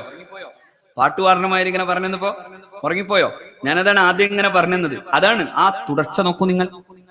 അതായത് ആദം അലൈഹിസ്സലാത്തു വസ്സലാം മുതൽ പ്രവാചകന്മാരുടെ അവസാനത്തെ കണ്ണി വരെയുള്ളവർക്കും അള്ളാഹു ബന്ധിപ്പിച്ചു നിർത്തുന്നത് ഇങ്ങനെയാണ്. നിങ്ങൾ ഇങ്ങനെ പരസ്പരം തുടരണം, നിങ്ങൾ പരസ്പരം മാനിക്കണം, നിങ്ങൾ പരസ്പരം ആദരിക്കണം. ആദരിക്കില്ലെന്ന് പറഞ്ഞവനോട് പടച്ചറബ്ബ് പറഞ്ഞു, ഫഖ്റുജ് മിൻഹാ ഫഇന്നക റജീം, കടക്കടാ പുറത്ത്, ഇനി എന്റെ ഈ പരിശുദ്ധമായ അനുഗ്രഹത്തിന്റെ വഴിയിൽ നീ നിൽക്കാനേ പാടില്ല. എന്തേ അവൻ ചെയ്തത്? ഉസ്താദാകുന്ന ആദം നബി അലൈഹി ഇസ്ലാമിനെ ആദരിച്ചില്ല. ഉസ്താദിനെ മാനിച്ചിട്ടില്ലെങ്കിൽ ആകെ പ്രശ്നം തന്നെയാണ്. ഉസ്താദിനെ മാനിച്ചിട്ടില്ലെങ്കിൽ ആകെ പ്രശ്നം തന്നെയാണ്. കാരണം അത് തഅലീമിൽ ഏറ്റവും പ്രധാനമാണ്. കാരണം എനിക്ക് വെളിച്ചം നിന്നത് ആരാ? എന്റെ ഉസ്താദാണ്. എനിക്ക് വെളിച്ചം തരാൻ നിന്ന ആ വിളക്ക് കെട്ടിട്ട് അടുത്ത വിളക്ക് എങ്ങനെ കത്തിക്കും? അപ്പോ ഏറ്റവും അടുത്തു നിൽക്കുന്ന പ്രകാശത്തെയാണ് ഏറ്റവും കൂടുതൽ ആദരിക്കേണ്ടത്. അങ്ങനെ തന്നെയാണ് തുടരേണ്ടത്. തൊട്ടടുത്ത് നിൽക്കുന്ന വെളിച്ചം കെടുത്തിക്കളഞ്ഞിട്ട് അങ്ങേയറ്റത്തുള്ള സൂര്യനെ പിടിക്കാൻ വേണ്ടി ശ്രമിക്കുന്നത് അബദ്ധമാകുന്നത് പോലെ അഷ്റഫുൽ ഖൽഖിലേക്ക് എത്താൻ ഏറ്റവും നല്ലത് ഏറ്റവും ഇങ്ങേയറ്റത്ത് നിൽക്കുന്നവരെ തന്നെ തുടരണം. അങ്ങനെയാണ് നമ്മൾ പോകുന്നത്. അങ്ങനെയാണ് സമസ്തയുടെ പരിശുദ്ധമായ നേതൃത്വത്തിന്റെ ഇന്നലകൾ കടന്നു പോകുന്നത്. നോക്കൂ നിങ്ങൾ, 1400 കൊല്ലം മുമ്പ് അഷ്റഫുൽ ഖൽഖ് സല്ലല്ലാഹു അലൈഹി വസല്ലമ പ്രബോധനം ചെയ്ത പരിശുദ്ധ മതം ഈ നാട്ടിൽ ഏതാണ്ട് സ്വഹാബത്തിന്റെയോ അല്ലെങ്കിൽ താബിഈങ്ങളുടെയോ കാലത്ത് വന്നിട്ടുണ്ടെന്നാണ് ചരിത്രമതം. സ്വഹാബാക്കൾ തന്നെയാകുന്നു എന്നാണ് പ്രബല അഭിപ്രായമെങ്കിലും ചരിത്രത്തിലെ ചില അഭിപ്രായ വ്യത്യാസങ്ങളെ മനസ്സിലാക്കിയും മാനിച്ചുകൊണ്ടും ഞാൻ പറയുന്നു, ഏതെങ്കിലും ഒന്ന് സംഭവിച്ചിട്ടുണ്ട്. അതായത് ഒന്നുകിൽ റസൂലുള്ളാഹിയുടെ കാലത്തു തന്നെയും ഇസ്ലാമിന് ഇവിടെ വരാൻ കഴിഞ്ഞു, അല്ലെങ്കിൽ ഹബീബിന്റെ കാലത്തിനു ശേഷം ഏറ്റവും അടുത്ത കാലത്തു തന്നെയും ഇസ്ലാം ഇവിടെ കടന്നു വന്നു. ആ തുടർച്ച ഇങ്ങനെ നിരന്തരം നടന്നു. അവരെല്ലാം പറഞ്ഞത്, അവരെല്ലാം ചെയ്തത് ഈ തഅലീമിന്റെ പരിശുദ്ധമായ മാർഗമാണ്, അഥവാ മാനിക്കുകയും ആദരിക്കുകയും അവരുടെ മതം. അതുകൊണ്ടാണ് 400 കൊല്ലം മുമ്പ് പോർട്ടുഗൽ കടന്നു വരുമ്പോ അതിനെതിരായി പോരാട്ടം നടത്തുന്നവൻ ശരിക്കു പറഞ്ഞാൽ ശരിയായ സുന്നി തന്നെയായിരുന്നു. ആരാ സുന്നി? പോർച്ചുഗീസ് അധിനിവേശ കാലത്ത് കോഴിക്കോട്ട് നിന്ന് ആദ്യമായി പ്രതിഷേധത്തിന്റെ ജ്വാല കത്തിത്തുടങ്ങുന്നത് മഹാനായ ഖാലി മുഹമ്മദ് ഖദ്ദസല്ലാഹു സിറഹുൽ അസീസ് തങ്ങളിൽ നിന്നാണ്. ആരാ ഖാലി മുഹമ്മദ്? ഖാലി മുഹമ്മദാണ് മഹാനായ ശൈഖ് അബ്ദുൽ ഖാദിർ ജീലാനി ഖദ്ദസല്ലാഹു സിറഹുൽ അസീസ് തങ്ങളെ കുറിച്ച് അതിഹൃദ്യമാം വിധം മനോഹരമായ ഒരു കാവ്യം എഴുതിയത്. മുഹിയുദ്ദീൻ കോഴിയുടെ മുള്ളോട് കൂകന്നു ചെന്നാരെ കൂശാതെ കൂകി പറപ്പിച്ച് വിട്ടോവർ എന്ന് പാടിത്തന്നില്ലേ മഹാനായ ഖാദി മുഹമ്മദ് തങ്ങൾ. ശരിക്കു പറഞ്ഞാൽ സമുദായം എങ്ങനെ പോകണമെന്ന് പഠിപ്പിച്ചത് മഹാനായ ഖാദി മുഹമ്മദാണ്. എന്തുകൊണ്ടെന്നാൽ അള്ളാഹുവിന്റെ പരിശുദ്ധ റസൂലിന്റെ തിരുകുടുംബത്തെയും അതുപോലെ തന്നെ മഹാരഥന്മാരായ മുൻഗാമികളായ ആരിഫീങ്ങളെയും അള്ളാഹുവിന്റെ ഔലിയാക്കളെയും മാനിച്ചാണ് ഒരു സമുദായം മുന്നോട്ട് പോകേണ്ടത് എന്ന പാഠമാണ് മഹാനായ ഖാദി മുഹമ്മദ് ഖദ്ദസല്ലാഹു സിറഹുൽ അസീസ് തങ്ങൾ നമ്മളെ പഠിപ്പിച്ചത്. ഇന്നിപ്പോ ഈ മുഹിദ്ദീൻ മാലയൊക്കെ നമുക്ക് അപരിചിതമായി തുടങ്ങുന്ന കാലത്താണ് അല്ലെ. മഗ്രിബ് നിസ്കാരം കഴിഞ്ഞാൽ സാധാരണ ഉമ്മുമ്മമാർ മക്കളെ ഇരുത്തി പഠിപ്പിച്ചിരുന്നു മുഹിദ്ദീൻ മാല, ബദർ മൗലിദ് പഠിപ്പിച്ചിരുന്നു. പക്ഷെ ഇന്ന് ഇതേ ഉമ്മമാർ നേരെ നിസ്കാരം കഴിഞ്ഞ് പായ തിരിച്ചു വിടുന്നത് ഏതെങ്കിലും സീരിയലിന്റെ മുമ്പിലേക്കാണ്. അത് കണ്ടിട്ട് അത് എവിടെ എത്തി നിൽക്കുന്നു എന്ന് അറിയാനാണ്. പക്ഷേ ഏറ്റവും വലിയ അപകടകരമായ ഒരവസ്ഥയിലേക്ക് നമ്മൾ പോകാണ്. സത്യത്തിൽ ഖുർആന്റെ സംസ്കാരത്തിൽ നിന്ന് വലിക്കാൻ ലോകത്ത് ശത്രുക്കൾ ആദ്യം നടത്തിയ പരിപാടി എന്തായിരുന്നുവെന്നോ, പരിശുദ്ധ ഖുർആനെതിരെ അശ്ലീല കൃതികൾ കൊണ്ടുവരിക എന്നതായിരുന്നു. അശ്ലീല കൃതികൾ. അതുകൊണ്ടാണ് നളർ ഇബ്നുൽ ഹാരിസ് എന്ന് പറയുന്ന ഖുറൈശി തമ്മാടി മഹാനായ പ്രവാചകർ സല്ലല്ലാഹു അലൈഹി വസല്ലമ തങ്ങളുടെ പരിശുദ്ധ ഖുർആനിനെ സയ്യിദുനാ അബൂബക്കർ സിദ്ദീഖ് റളിയല്ലാഹു അൻഹുവിനെ പോലെയുള്ള സ്വഹാബാക്കൾ സുബ്ഹ് നമസ്കാരം ഇരുന്ന് ഇങ്ങനെ ഓതുമ്പോ നിസ്കാരാനന്തരം മഹാനായ സിദ്ദീഖ് റളിയല്ലാഹു അൻഹുവിന്റെ ഓത്ത് കേട്ടിട്ട് ഒരുപാട് കുട്ടികളും പെണ്ണുങ്ങളും ശത്രുക്കളും മുഴുവനും മഹാനായ സിദ്ദീഖ് റളിയല്ലാഹു തആല അൻഹുവിന്റെ വീടിന്റെ ചുറ്റുവട്ടത്തുള്ള കുട്ടിക്കാടുകളിൽ ഇങ്ങനെ മറഞ്ഞിരുന്ന് ഖുർആൻ കേൾക്കാൻ തുടങ്ങിയപ്പോഴാണ് നളർ ഇബ്നുൽ ഹാരിസ് ഒരു കാര്യം ചെയ്തത്. ഈ ഖുർആന് പകരം നാം അശ്ലീല സാഹിത്യം കൊണ്ടുവന്ന് ഖുറൈശികളെ പഠിപ്പിക്കണം. അങ്ങനെ ഖുറൈശികൾക്ക് പഠിപ്പിച്ചു കൊടുത്തു സാഹിത്യം, അന്നത്തെ അശ്ലീലം. അന്ന് റോമിൽ നിന്ന് വരുത്തിയ അശ്ലീല സാഹിത്യങ്ങൾ പഠിപ്പിച്ചു. വിശുദ്ധ ഖുർആൻ തന്നെ പറഞ്ഞു, വമിനന്നാസി മൻ യസ്തരി ലഹുവൽ ഹദീസ്. കുറെ വിനോദത്തിനും കളിക്കും ആവശ്യമാകുന്ന വസ്തുക്കൾ ജനങ്ങൾ കാശ് കൊടുത്തു വാങ്ങാറുണ്ട്. എന്തിനാ അതെല്ലാം? ലിയുളില്ല അൻ സബീലില്ലാഹി, അള്ളാഹുവിന്റെ വിശുദ്ധമായ മാർഗത്തെ പിഴപ്പിക്കാൻ വേണ്ടി യാതൊരു തത്വദീക്ഷയുമില്ലാതെ അള്ളാഹു റബ്ബുൽ ഇസ്സത്തിന്റെ വിശുദ്ധമായ മാർഗത്തിൽ നിന്ന് ആളുകളെ പിഴപ്പിക്കാൻ വേണ്ടി മാത്രം, ആളുകൾക്കിടയിൽ കുഴപ്പങ്ങൾ ഉണ്ടാക്കാൻ വേണ്ടി മാത്രം, പരിശുദ്ധ ഖുർആനിന്റെ സന്ദേശങ്ങളെ മാറ്റാൻ വേണ്ടി മാത്രം ഇത്തരത്തിലങ്ങൾ വാങ്ങിക്കൂട്ടുന്നു. ഇന്ന് ഫേസ്ബുക്കും വാട്സാപ്പും എല്ലാം കൂടി ആകുമ്പോ വേറെ ഒന്നിനും നമുക്ക് സമയം കിട്ടില്ല. യഥാർത്ഥത്തിൽ ഖുർആനാണ്, ഖുർആന്റെ സംസ്കാരത്തിൽ നിന്നും മാറ്റപ്പെടുന്നു എന്നതാണ് മുസ്ലിം ഉമ്മത്തിന്റെ പരാജയത്തിന്റെ കാരണം. ബ്രിട്ടന്റെ പാർലമെന്റിലെ ബ്രിട്ടന്റെ പ്രധാനമന്ത്രിയായിരുന്ന ഗ്ലാഡ്സൺ അന്ന് ലോകത്ത് വരുന്ന മുസ്ലിം രാഷ്ട്രങ്ങളെ എങ്ങനെയാണ്, ലോകത്തെ മുസ്ലിം രാജ്യങ്ങളെ എങ്ങനെ കീഴ്പ്പെടുത്തുമെന്നതിനെ കുറിച്ച് ഒരിക്കൽ ആലോചിക്കുന്നുണ്ട്. മുസ്ലിം രാഷ്ട്രങ്ങൾ ശക്തിപ്പെടുന്നു, എങ്ങനെയാണ് അവരെ ജയിക്കാനാവുക? അന്നേ പാർലമെന്റേറിയന്മാർ പലരും നമുക്കവരെ ജയിക്കാൻ ആയുധങ്ങൾ മതി എന്ന് പറയുമ്പോൾ ഗ്ലാഡ്സൺ അദ്ദേഹത്തിന്റെ കോട്ടിന്റെ പോക്കറ്റിൽ നിന്ന് ഒരു കൃതി എടുക്കുന്നുണ്ട്. എന്നിട്ട് അദ്ദേഹം ആ കൃതി ഉയർത്തിപ്പിടിച്ചിട്ട് പറയുന്നുണ്ട്, ഈ ഗ്രന്ഥം മുസ്ലിം മനസ്സുകളിൽ നിന്ന് മാറ്റാൻ നമുക്ക് സാധ്യമാകുമെങ്കിൽ നമുക്കവരെ ജയിക്കാം. സുബ്ഹാനല്ലാഹ്, എത്ര ശരിയാണ്! ഈ ഗ്രന്ഥം മുസ്ലിം മനസ്സുകളിൽ നിന്ന് മാറ്റാൻ നമുക്ക് സാധ്യമാകുമെങ്കിൽ നമുക്കവരെ ജയിക്കാം. നോക്കണം നിങ്ങൾ, നാം ഇന്ന് ആ സംസ്കാരങ്ങളെ മുഴുവനും മറന്നു പോകുന്ന ഒരവസ്ഥയിലേക്ക് പോകുന്നു. മുഹ്യിദ്ദീൻ ശൈഖ് എന്ന് പറയുന്ന മഹാനായ ആരിഫിനെ, അള്ളാഹുവിന്റെ വിശുദ്ധ ദീനിന്റെ മാർഗത്തിലെ ഏറ്റവും മഹാനായ സൂഫിയെ കുറിച്ചാണ്, ശൈഖ് റളിയല്ലാഹു തആല അൻഹുവിനെ കുറിച്ചാണ് മഹാനായ ഖാലി മുഹമ്മദ് തങ്ങൾ പാടിത്തന്നത്. വലിയ സൂഫിയായിരുന്നു ശൈഖ് റളിയല്ലാഹു. പണക്കാരോട് പോരടിക്കുകയും ഭരണകൂടത്തോട് ഏറ്റുമുട്ടുകയും ചെയ്ത സൂഫിയാണ് ശൈഖ് അബ്ദുൽ ഖാദിർ ജിലാനി ഖദ്ദസല്ലാഹു. പുതിയ സൂഫി പണക്കാരോട് അടുത്തു നിൽക്കുകയും അതോടൊപ്പം തന്നെ ഭരണകൂടത്തിന്റെ മുമ്പിൽ പോയി കവാത്ത് മറന്ന് നിൽക്കുകയും ചെയ്യുന്നവരാണ് ആധുനിക സൂഫി. അള്ളാഹു ആ സൂഫിസം നമ്മളെ കാക്കുമാറാകട്ടെ. ഫാസിസം തങ്ങളുടെ ആവശ്യങ്ങൾക്ക് വേണ്ടി പുതിയ സൂഫിസത്തെ രംഗപ്രവേശം ചെയ്യിപ്പിച്ചു. ആ സൂഫിസം ഇന്ന് ചെയ്യുന്ന പണി എന്താണ്? മോദിക്ക് മുമ്പിൽ തലകുനിച്ചു നിൽക്കുകയും മോദി പറയുന്നത് കേൾക്കുകയും ചെയ്യുന്ന സൂഫിയായി മാറുന്നു. എന്നിട്ട് സൂഫി പറയുന്നു, മോദിയാണ് ഇപ്പോ ഈ പുതിയ കാലത്തിന്റെ താരം. അതെ, ഫിർഔനാണ് താരമെന്ന് പറഞ്ഞ പോലെ ലോകത്ത് എല്ലാ കാലത്തും ഉണ്ടായിരുന്നു ഈ അകത്തളങ്ങളിലെ കൊട്ടാര വിദൂഷകന്മാർ. ആ വിദൂഷകന്മാരെല്ലാം ആ കാലഘട്ടങ്ങളിലെ രാജാക്കന്മാരെ സ്തുതിച്ചവരാണ്. പക്ഷേ ഇസ്ലാമിക സമൂഹത്തിന്റെ ചരിത്രത്തിലെ സൂഫി വര്യന്മാർ ചെയ്തത് ആ കന്മാർക്ക് നേരെ നിന്നു എന്നതാണ്. നോക്കണം നിങ്ങൾ, മഹാനായ സഈദ് ഇബ്നു മുസയ്യിബ് റളിയല്ലാഹു അൻഹു, സഈദ് ഇബ്നു മുസയ്യിബ്, നിങ്ങളൊന്നും പ്രതികരിക്കില്ല കേട്ടോ, ശരിയാവില്ല. എന്തെങ്കിലുമൊക്കെ ഒരു ചൊല്ലി പറയണ്ടേ. സഈദ് ഇബ്നു മുസയ്യിബ്, അതെ, മഹാനായ സഈദ് ഇബ്നു മുസയ്യിബ് റളിയല്ലാഹു തആല അൻഹുവിന്റെ മുമ്പിലാണ് ഖലീഫ, അന്നത്തെ ഖലീഫ, അതായത് അന്നത്തെ രാജാവ് കൂടിയായ വലീദ് ഇബ്നു, പിന്നെ അബ്ദുൽ മലിക് ഇബ്നു മർവാൻ എന്ന മഹാനായ സഈദ് ഇബ്നു മുസയ്യിബ് റളിയല്ലാഹു തആല അൻഹുവിന്റെ മുമ്പിൽ ഒരു പ്രധാനപ്പെട്ട ഒരു പ്രപ്പോസൽ വെക്കുന്നു. പ്രപ്പോസൽ മറ്റൊന്നുമല്ല, മഹാനായ സഈദ് ഇബ്നു മുസയ്യിബിന്റെ മകളെ പിന്നീട് ലോകത്തെ ഏറ്റവും വലിയ വിശാലമായ ഇസ്ലാമിക സാമ്രാജ്യത്തിന്റെ രാജാവാകാൻ പോകുന്ന വലീദിന് വിവാഹം ചെയ്തു കൊടുക്കണമെന്നാണ് ഖലീഫ അബ്ദുൽ മലിക് എന്ന് പറയുന്ന പിതാവിന്റെ ആവശ്യം. ഖലീഫ അബ്ദുൽ മലിക് ഇബ്നു മർവാൻ ഈ ആവശ്യം ഉന്നയിക്കുമ്പോ സഈദ് ഇബ്നു മുസയ്യിബ് റളിയല്ലാഹു അൻഹു പറയുന്നുണ്ട്, ഭരണകൂടങ്ങൾക്ക് ഓശാന പാടാൻ നിങ്ങൾ എന്നെ ഒരുക്കാൻ വേണ്ടി എന്റെ പൊന്നുമകളെ നിങ്ങളുടെ മകനുമായി വിവാഹം ചെയ്തു തരാൻ ഞാൻ തയ്യാറല്ല. അതാ സൂഫി. ഭരണകൂടം, ഏത് ഭരണകൂടം?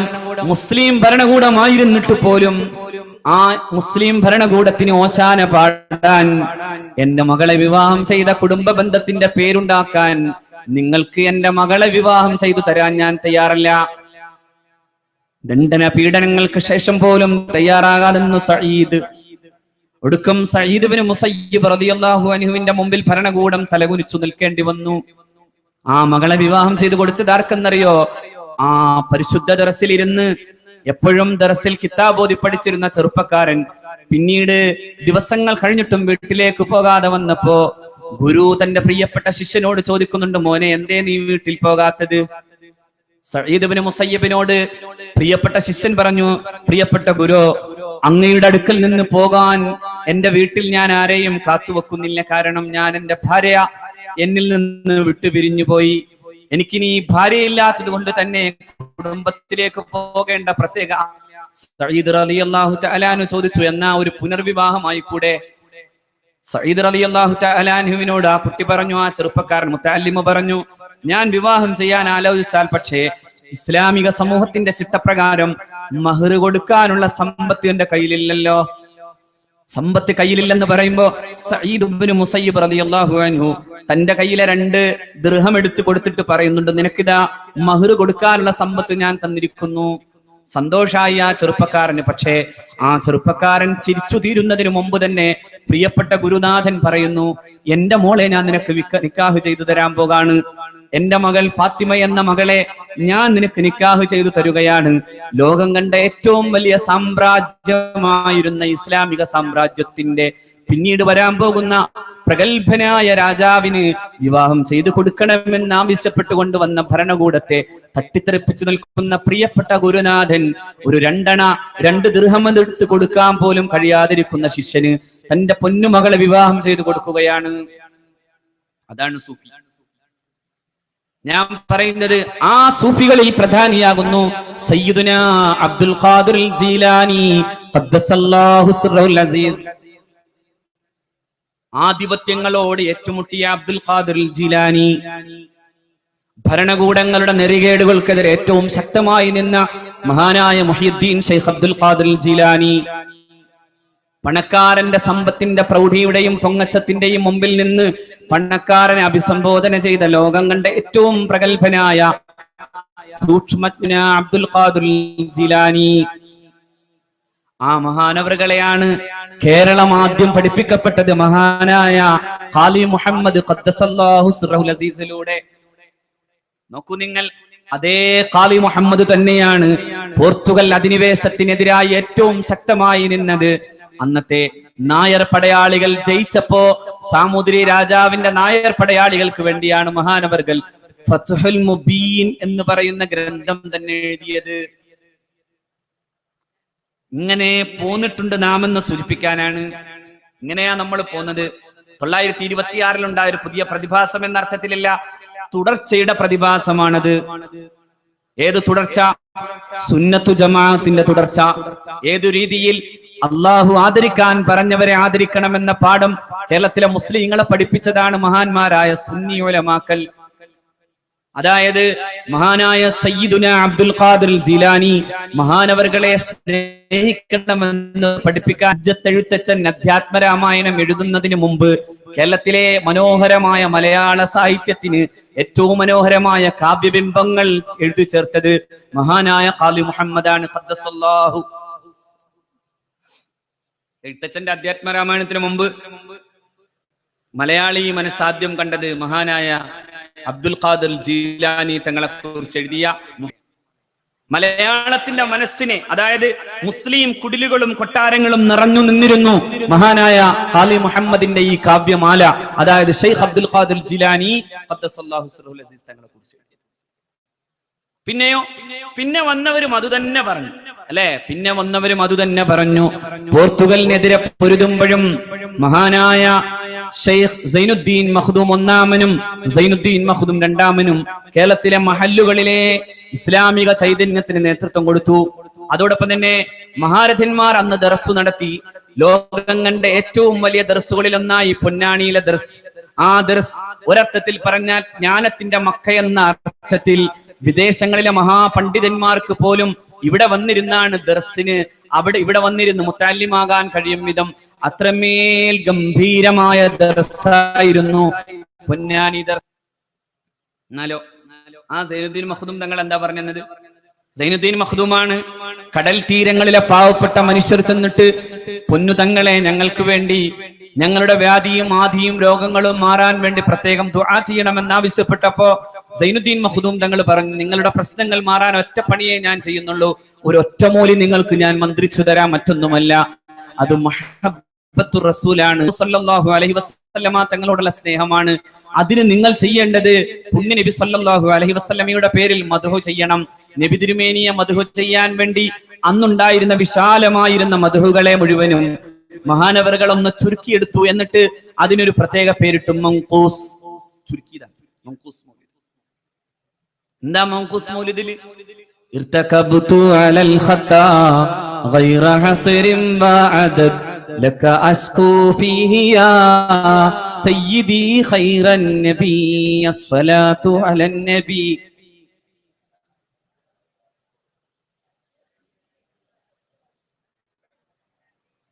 മൻഖൂസ് മൗലിദ് എന്ന് പറഞ്ഞാൽ ശരിക്കും അങ്ങ് കൃത്യമായി വ്യക്തമായി പഠിപ്പിക്കുന്ന ഒരു കാര്യം ഇതാണ്. ഇർതകബ്തു അലൽ ഖത്താ, തെറ്റുകൾക്കുമേൽ ഞാനിതാ വാഹനം കയറി നബിയെ.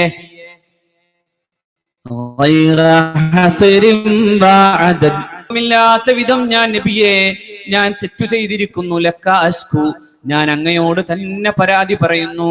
സയ്യിദി ഖൈറൻ നബി, എന്റെ നായക, ലോകപ്രവാചകന്മാരുടെ കൂട്ടത്തിലെ ശ്രേഷ്ഠരെ. എത്ര മനോഹരാണ്. ഇതൊരു മുല്ലാക്കെന്ന് എഴുതിയതല്ല, സൈനുദ്ദീൻ മഖ്ദൂം എഴുതിയതാണ് റളിയല്ലാഹു അൻഹു.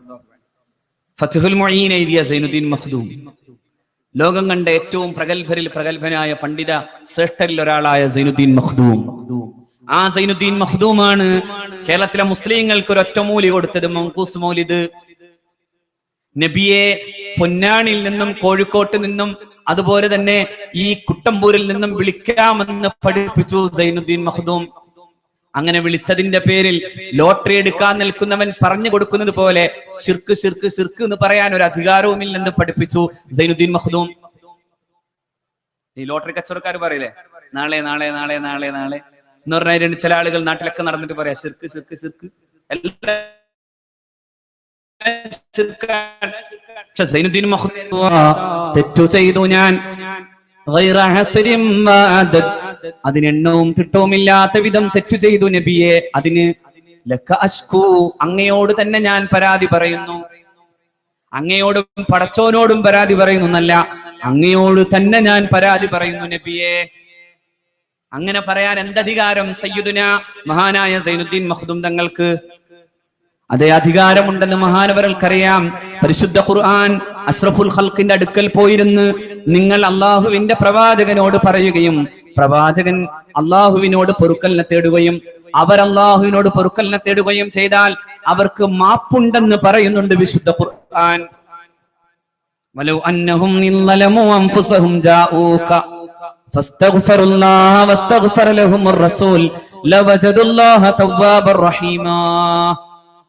അവർ തെറ്റു ചെയ്താൽ, എന്നിട്ടവർ പ്രവാചകന്റെ മുമ്പിലെത്തിയാൽ, എന്നിട്ടവർ പൊറുക്കലിനെ തേടിയാൽ, പ്രവാചകൻ അവർക്ക് വേണ്ടി പൊറുക്കലിനെ തേടുകയും ചെയ്താൽ അള്ളാഹുവിനെ അവർക്ക് കണ്ടെത്താൻ റഹീമൻ, അള്ളാഹു ധാരാളം തൗബ സ്വീകരിച്ചവനും കാരുണ്യവാനുമായി. ഈ ആയത്ത് വെച്ചുകൊണ്ടാണ് അഷ്റഫുൽ ഖൽഖ് വഫാത്തായതിന്റെ 3-ാമത്തെ ദിവസം ഒരു അറാബിയായ മനുഷ്യൻ മുഹമ്മദ് നബിയുടെ പരിശുദ്ധ ഖബറിന്റെ മുമ്പിലെത്തിയത് സല്ലല്ലാഹു അലൈഹി വസല്ലം. എന്നിട്ട് അല്ലാഹുവിന്റെ റസൂലിനോട് തന്നെ പറയുന്നുണ്ട്, നബിയെ ഞാൻ തെറ്റു ചെയ്തു, എനിക്ക് മാപ്പ് തരണമെന്ന് പറയുന്നത് ആരോടാ? അഷ്റഫുൽ ഖൽഖിന്റെ മഖ്ബറയോടാണ്, അവിടുത്തെ പരിശുദ്ധമായ റൗളത്തുൽ ശരീഫയിൽ നിന്നാണ്.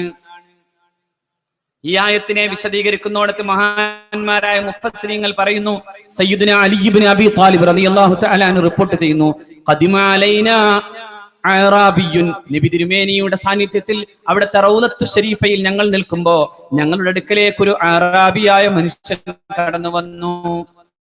എന്നിട്ട് ഹബീബിന്റെ ഖബർ കാണുമ്പോ പൊട്ടിത്തെറിച്ച പോലെ, ഹബീബിന്റെ വഫാത്തിന്റെ വികാരത്തെ ഉൾക്കൊള്ളാനാവാതെ പോലെ അയാളുടെ ശരീരത്തിലേക്ക് അവിടുത്തെ മണ്ണെടുത്തെറിയുന്നുണ്ട്.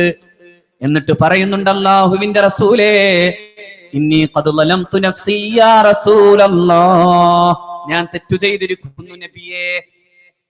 അപ്പോ ആ ഖബറിൽ നിന്ന് ഇങ്ങനെ കേട്ടു എന്ന് പറയുന്നു സയ്യിദുനാ അലി റളിയല്ലാഹു അൻഹു, ഖദ് ളലംതു നഫ്സി യാ റസൂലല്ലാഹ് എന്ന് പറയുമ്പോൾ ഖദ് ഗുഫിറ ലക, നിനക്ക് മാപ്പ് തന്നിരിക്കുന്നു എന്ന് പറയുന്നു. നിനക്ക് മാപ്പുണ്ടെന്നാണ് അള്ളാഹുവിന്റെ പരിശുദ്ധ റസൂലിന്റെ ഖബർ പറഞ്ഞതെന്ന് സയ്യിദുനാ അലി ഇബ്നു അബി ത്വാലിബ് റളിയല്ലാഹു തആല. അതേ നിലക്കു തന്നെയാണ് അല്ലാഹുവിന്റെ പരിശുദ്ധ റസൂൽ സ്വല്ലല്ലാഹു അലൈഹി വസല്ലം തങ്ങളും പറയുന്നത്, ഇർതകബ്തു അലൽ ഖതാ ഗൈറ ഹസ്രിൻ വഅദദ്, തെറ്റു ചെയ്തിരിക്കുന്നു ഞാൻ, എണ്ണവും തിട്ടവുമില്ലാത്ത വിധം. ആ തെറ്റിനു ഞാൻ ഒരൊറ്റ പരിഹാരമേ കാണുന്നുള്ളൂ, ലക അഷ്കൂ, ഞാൻ അങ്ങയോട് പരാതി പറയുന്നു. അപ്പോ നമ്മളൊരു കാര്യം മനസ്സിലാക്കേണ്ടത്, നാം 926 ഇത് കാണുന്നത്.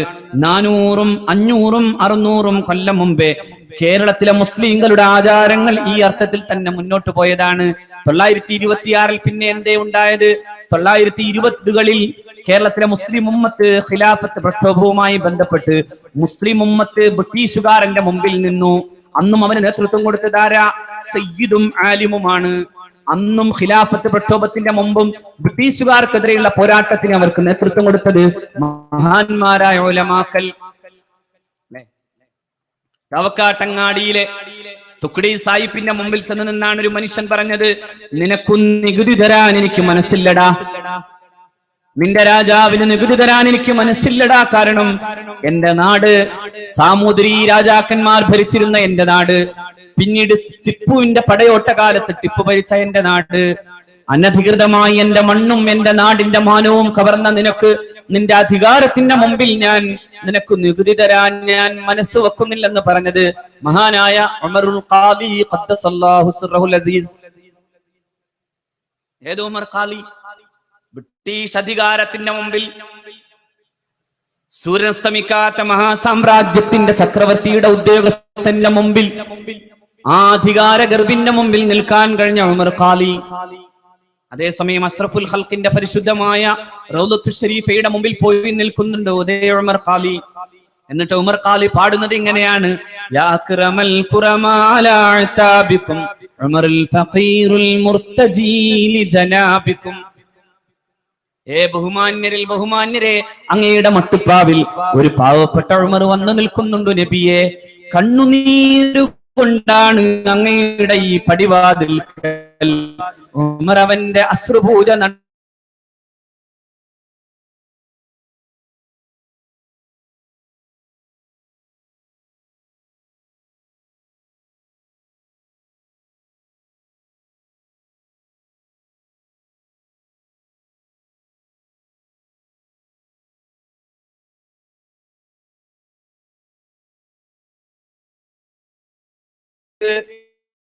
തന്റെ 2 കവാടങ്ങളും തുറന്ന് ഹൃദയക്കുന്നത് പോലെ തുറന്ന്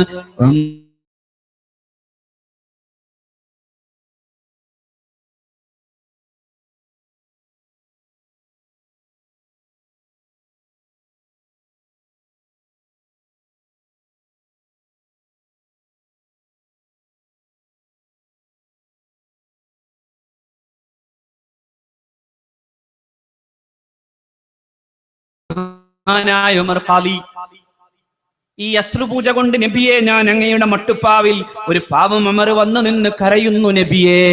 ആ കരഞ്ഞ ഉമറാണ് ബ്രിട്ടീഷുകാരന്റെ ഉദ്യോഗസ്ഥന്റെ നേരെ നിന്ന് ചോദിച്ചത്, നീ വന്നത് നിന്റെ അധികാരം ഞങ്ങൾക്കുമേൽ ഉറപ്പിക്കാനാണെങ്കിൽ എന്റെ ഭൂമിക്ക് കരം തരാൻ എനിക്ക് മനസ്സില്ല. ഇന്ത്യയിൽ ആദ്യം നൽകപ്പെട്ട ഏറ്റവും വലിയ ശബ്ദം നികുതി നിഷേധ പ്രസ്ഥാനത്തിന്റെ തുടക്കം നമ്മൾ ചരിത്രത്തിൽ വായിക്കുന്നത് ഗാന്ധിജിയാണെങ്കിൽ മഹാനായ ഉമർ ഖാദിയാണ് ചാവക്കാട്ടെ തുക്കടി സാഹിബിന്റെ മുഖത്ത് നോക്കി പറഞ്ഞത്, ഞാൻ നിനക്ക് നികുതി തരില്ല. മൗലവി, താങ്കൾ അങ്ങനെ പറഞ്ഞാൽ അധികാരം താങ്കളെ വിടില്ലെന്ന് പറയുമ്പോ മാതാ തഖൂലു യാ ബത്താൽ, എന്തു പറഞ്ഞടാ വിഡ്ഢി എന്ന് ചോദിച്ച് അധികാരത്തിന്റെ മുഖത്തേക്ക് ആഞ്ഞു തുപ്പുന്നത് പോലെ, ബ്രിട്ടീഷ് സിംഹാസനത്തിന്റെ അധികാരി വർഗത്തിന്റെ മുഖത്തേക്ക് തന്നെ ആഞ്ഞു തുപ്പും പോലെ തുക്കടി സാഹിബിന്റെ മുഖത്തേക്ക് തുപ്പി മഹാനായ ഉമർ ഖാദി. ആരിഫായ ഉമർ ഖാദി, സൂഫിയായ ഉമർ ഖാദി. പുതിയ ഖാദിമാര് പോയി വന്ദിച്ചു നിൽക്കുമ്പോ ഉമർ ഖാദി ചെയ്തത് അധികാരത്തിന്റെ മുഖത്തേക്ക് ആഞ്ഞു തുപ്പി. ഉമർ ഖാദി ഖദ്ദസല്ലാഹു സിർറഹുൽ അസീസ്. എന്തൊരു പരിവർത്തനല്ലേ, നിങ്ങൾ ആലോചിച്ചോക്കെ. പുതിയ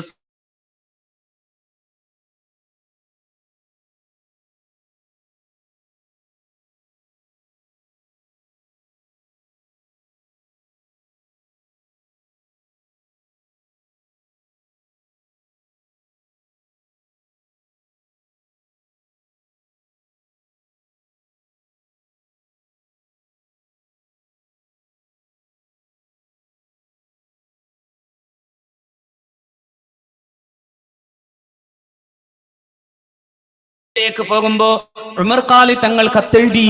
ഞാൻ തുക്കുടിക്ക് നേരെ ഒരു പ്രയോഗം നടത്തി. തുക്കുടി എന്നെ അറസ്റ്റ് ചെയ്ത് കൊണ്ടുപോവുകയാണ്. അങ്ങനെ ഞാനിതാ ജയിലിലേക്ക് പോവുകയാണ് പൊന്നുതങ്ങളെ. മഹാനായ തങ്ങൾ അതിന് പരിഹാരം കാണാൻ ജനങ്ങളുമായി ചെല്ലുന്നുണ്ട്. അങ്ങനെ ജയിലിൽ നിന്ന് മോചിക്കപ്പെടുകയും ചെയ്യുന്നുണ്ട്. ഞാൻ പറയുന്നത് അന്നത്തെ നേതൃത്വം മുഴുവനും മഹാന്മാരായ ആരിഫീങ്ങളുടെയും സയ്യിദുമാരുടെയും നേതൃത്വമാണ്. കറാമത്തുള്ള ആരിഫ്, കറാമത്തുള്ള സയ്യിദ്. മഹാനായ മമ്പുറം തങ്ങൾക്ക് ശേഷം ഫസൽ പുക്കോയ തങ്ങളാണ് ഭരണകൂടത്തെ വിറപ്പിച്ചത്. പിന്നെ വിറപ്പിച്ചതാരാ? മഹാനായ പാണക്കാട് സയ്യിദ് ഹുസൈൻ ആറ്റക്കോയ തങ്ങൾ. ആരാ പാണക്കാട് സയ്യിദ് ഹുസൈൻ ആറ്റക്കോയ തങ്ങൾ? തലക്കലത്തൂർ ക്ഷേത്രമുറ്റത്ത് പടയോട്ടം നടത്താൻ വേണ്ടി കുട്ടി ഹസൻ എന്ന് പറയുന്ന മഹാനായ മാപ്പിള ചെറുക്കൻ ചെല്ലുന്നു. എന്നിട്ട് തങ്ങളോട് പറയുന്നു, തങ്ങളെ ഒരു ഏലസ് മന്ത്രിച്ചു തരണം. അങ്ങ് എനിക്കും എന്റെ കൂട്ടർക്കും കുറച്ച് ഏലസുകൾ മന്ത്രിച്ചു തരണം, മറ്റൊന്നിനുമല്ല. നാളെ പ്രഭാതത്തിൽ ബ്രിട്ടീഷുകാരന്റെ ആയുധത്തിന്റെ മുമ്പിൽ നിൽക്കാൻ ഞങ്ങൾക്ക് അങ്ങയുടെ പ്രിയപ്പെട്ട ഏലസുകൾ വേണം. അങ്ങ് ആ ധൈര്യത്തോടെ നിന്ന് ഞങ്ങൾ ഏറ്റുമുട്ടുമെന്ന് പറഞ്ഞു. ആയുധങ്ങളില്ലാത്ത കുട്ടി ഹസൻ ആയുധങ്ങളുടെ സജ്ജതയുമായിരുന്ന ബ്രിട്ടീഷ് പട്ടാളക്കാരന്റെ മുമ്പിൽ, അന്ന് ലോകത്തെ ഏറ്റവും വലിയ സായുധ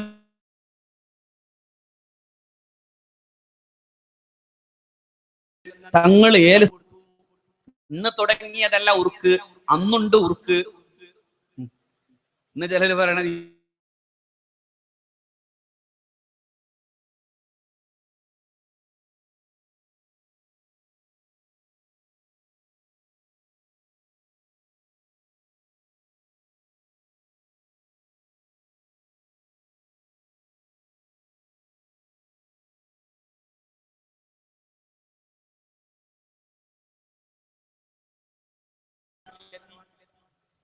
കൊടപ്പനക്കൽ തറവാട്ടിലേക്ക് അന്ന് പോയത് മറ്റൊരു കുട്ടി ഹസനായിരുന്നു. അതായത് തഹസീൽദാർ കുട്ടി ഹസൻ. തഹസീൽദാർ കുട്ടി ഹസൻ ചെന്നിട്ട് പറഞ്ഞു, അങ്ങൊന്ന് ഒറ്റ കാര്യം പറഞ്ഞു തന്നാൽ മതി. ബ്രിട്ടീഷുകാർക്കെതിരെ പോരടിക്കാനല്ല ഞാൻ കുട്ടി ഹസനെ ഈ ഏലസ് മന്ത്രിച്ചു കൊടുത്തത്, മറിച്ച് അയാളും അയാളുടെ കൂടെയുള്ളവരും രോഗശമനത്തിന് വേണ്ടി വന്നപ്പോ രോഗം മാറാൻ ഞാൻ എഴുതി കൊടുത്തതാണ് ഏലസ്, അല്ലാതെ ബ്രിട്ടീഷ് ഗവൺമെന്റിനെതിരെ പോരടിക്കാൻ വേണ്ടിയല്ലെന്ന് പറഞ്ഞാൽ, ഒന്ന് അങ്ങ് തയ്യാറാകുമെങ്കിൽ അങ്ങേ ഗവൺമെന്റിനെ കൊണ്ട് അറസ്റ്റ് ചെയ്യാതിരിപ്പിക്കാൻ ഞാൻ പണിയെടുത്തോളാം എന്ന് പറയുമ്പോ, ഞാൻ അങ്ങനെ പറയില്ല. കാരണം എന്റെ അടുക്കൽ വന്ന് കുട്ടി ഹസൻ ആവശ്യപ്പെട്ടത് ധൈര്യം പകരാൻ ഏലസ് മന്ത്രിക്കണമെന്നാണ്. ഞാൻ എന്റെ രാജ്യത്തിനെതിരായി വന്നിട്ടുള്ള ഈ ശക്തിക്കെതിരായി എന്റെ പ്രിയപ്പെട്ട സഹോദരന്മാർക്ക് ഏലസ് മന്ത്രി തിരിച്ചു പറയില്ല. ഞാൻ അവസാനം അറസ്റ്റ് ചെയ്ത് കൊണ്ടുപോകുന്നുണ്ട്. ആ അറസ്റ്റ് ചെയ്ത് കൊണ്ടുപോകുമ്പോൾ പോലും കറാമത്ത് കാണിച്ച മഹാനാണ് മഹാനായ പാണക്കാട് സയ്യിദ് ഹുസൈൻ ആറ്റക്കോയ തങ്ങൾ. ഇന്നലെ ഇവിടെ വന്ന സയ്യിദ് ഹൈദർലി ശിഹാബ് തങ്ങളുടെ പ്രിയപ്പെട്ട പ്രപിതാമഹൻ, അള്ളാഹു ആഫിയത്തും ആരോഗ്യം കൊടുക്കട്ടെ. ആ കുടുംബം അങ്ങനെ വെറുതെ ഉണ്ടായതല്ല. ചിലര്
വുളു ചെയ്ത് നമസ്കരിക്കുന്നത് വരെ അത് നിന്നിടത്ത് തന്നെ നിൽക്കുകയും എന്നോടത്ത് ദുൽഖറാമത്തുകളായിരുന്നു.